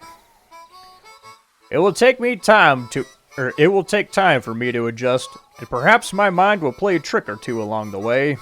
It's difficult to abandon the paranoia of a lifetime. I must learn to accept my safety once again.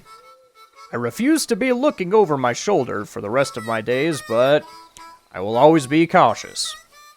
As I was when I was in the hospital this morning, lying on a bed in a quiet ward, I thought that I felt the bed shake for the briefest of moments, but I know that it was just my imagination. Yeah. I am glad I have written down my experiences. It has illuminated much about myself to me.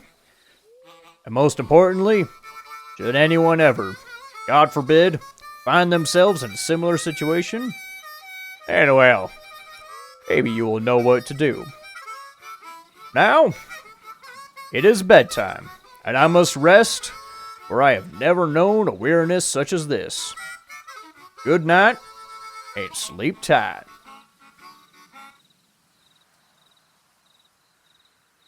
That's the story.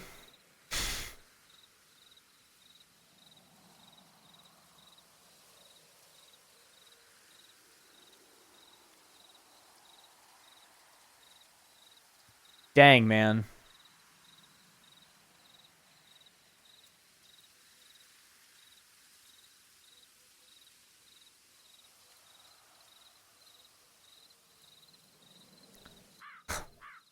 As a bored romantic, I was very upset about the end of his relationship with Mary. I really wanted that to be cleared up. Maybe his parents, who obviously encountered something in that room for them to sell the house of their days, would have contacted her. Okay.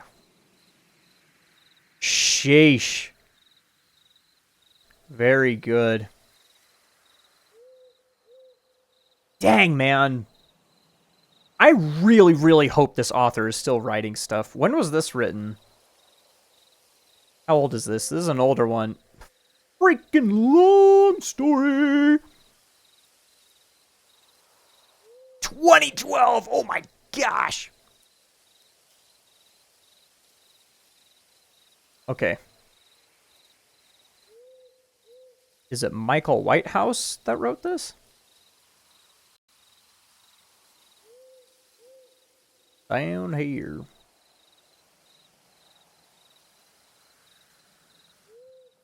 Wow, he's done a lot of stuff. 2016. Okay, awesome. Okay, yeah, that author, Michael Whitehouse, he has potential. He's got so much potential. I want to read more of his stuff because parts 1 through 3 were so good. In the way they I said it earlier, but in the way they capture that sort of a like the childhood fear. As they capture that feeling of like being a kid, and it's something that as a kid you just can't comprehend this stuff. You don't know if it's real or whatever. And then it turned out it was a monster. Like, the more it said about the monster, the less sense it made.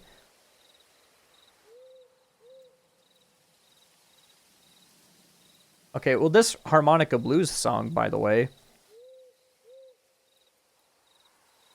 no copyright claim, no attribution.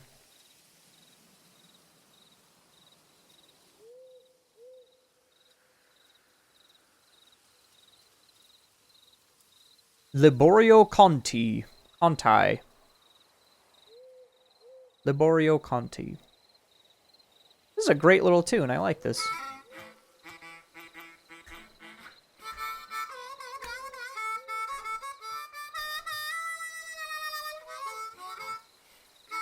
Anyway, I really enjoyed that at the very beginning. I really, like, legitimate. That was the first time I've been scared on stream, like, reading a creepypasta.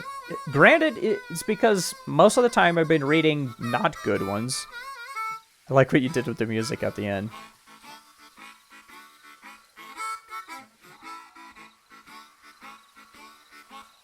I like what I did too. All of my monitors just turned off.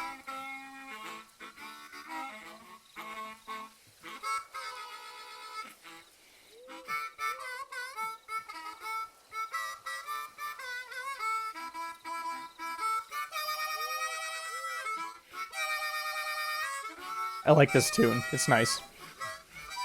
It's really good.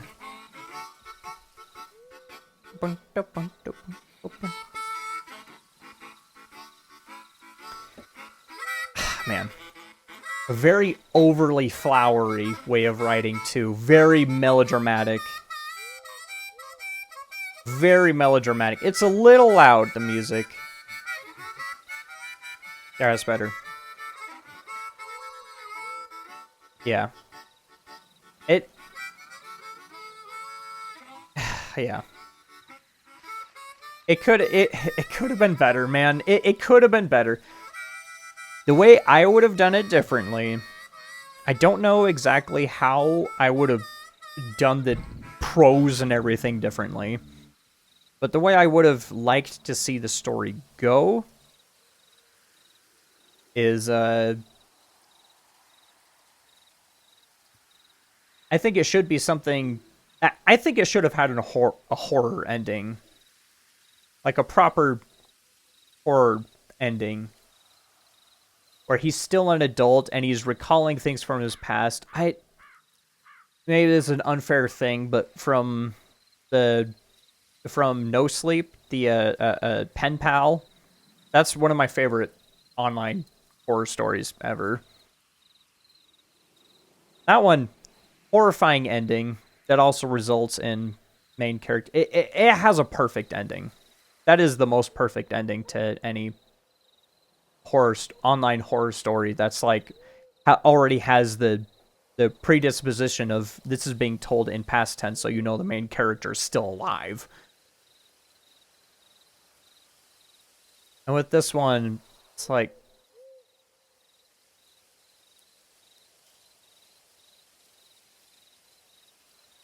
his girlfriend did not need to exist. His girlfriend didn't need to exist. But she did, and the whole attacking her scene was very over the top and silly. And her to just like look over at him like she's caught him cheating. I said this earlier, but it's like she caught him cheating and not like she just got attacked horribly. I'm still trying to think of how I would end it. I think I would keep all of the horrifying stuff in his childhood as a kid.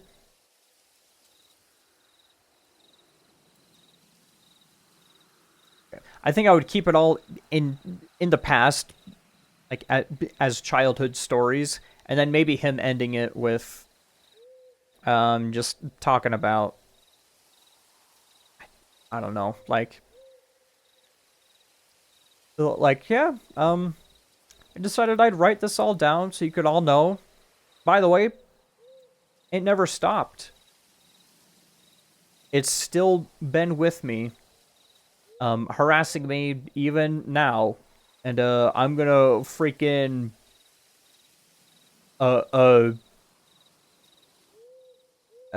get well acquainted with a rope around my neck after this, you know, probably say it some super dramatic way.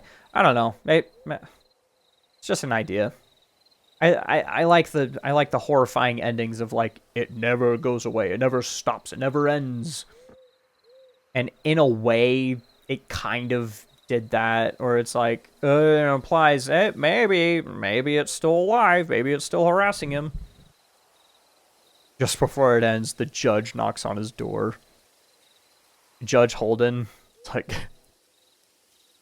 I like what you did there. I like what you did.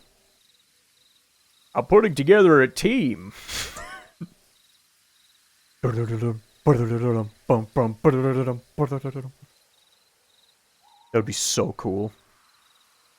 Behind Judge Holden, Slender Man is there. And Jeff the Killer. I don't think that's what you were going for, but yeah.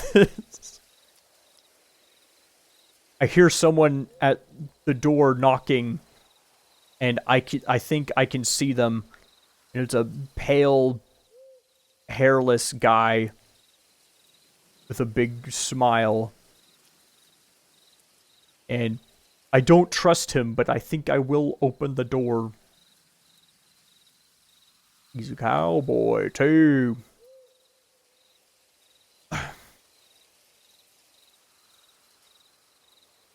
Man. You know, I will say this. It ended way better. Ugh. It ended way better than The Thing in the Basement. The Thing in the Basement, I like that it had the horror ending, but it was done in such a way that it made everything else feel so, like, pointless and made so little sense. And it was boring. It was really boring.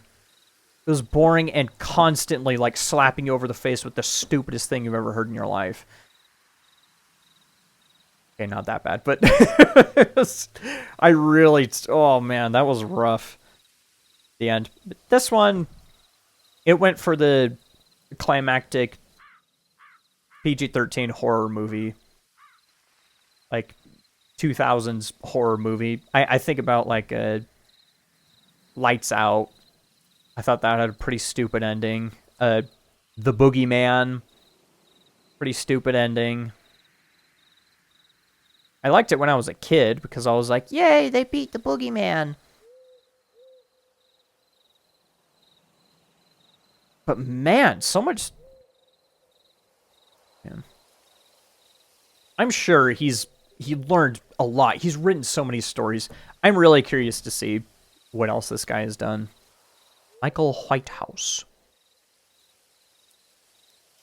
Man, I really want to see what he does in the future. I might read some stuff on my own and then just come back to it maybe for Creepypasta Friday if I'm like, okay, I've got a good idea of what he's got. And I think I could come up with more stuff to say during it because it is nice to have a preconceived notion of what I'm going to read first, even though it's also fun to read it straight up. I like seeing funny lines of dialogue, like all the times he said something like, super hard. Like, this is it. I'm gonna drown the jerk.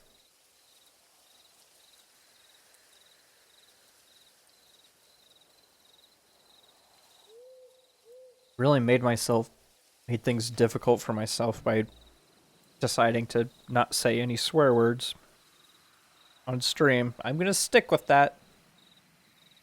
Even though I read stories with swear words in it. But I'll stick with it. Okay. Well, I suppose that's it for the stream.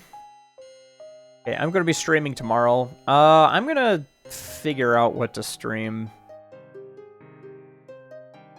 Thought of something earlier today and I was like, oh, that's a good idea. I forgot. I gotta write stuff down. I gotta be better about that. I gotta be better. I have to be better. I have to be better than that so that I don't end up my girlfriends that I've lived with for 2 years will feel betrayed by being attacked by a monster. Whoa. Okay, well, it's late. I'm gonna eat and then go to bed or something. That was a lot of fun. I still had fun. Okay, I'll see you guys. See you tomorrow. Good night, everybody. Good night, brothers and sisters. My bridges. Sometimes that's just how the pasta creeps.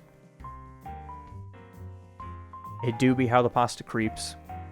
It truly do be. Yeah. Alright, good night, everybody. Good night. Have fun with your living situation. Good night!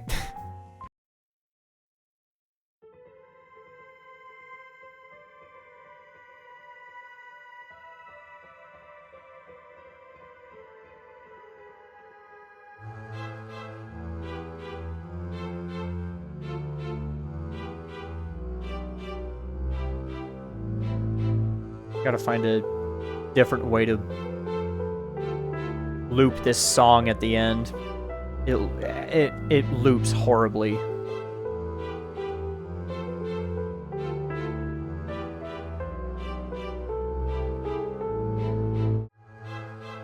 Ugh. Nasty.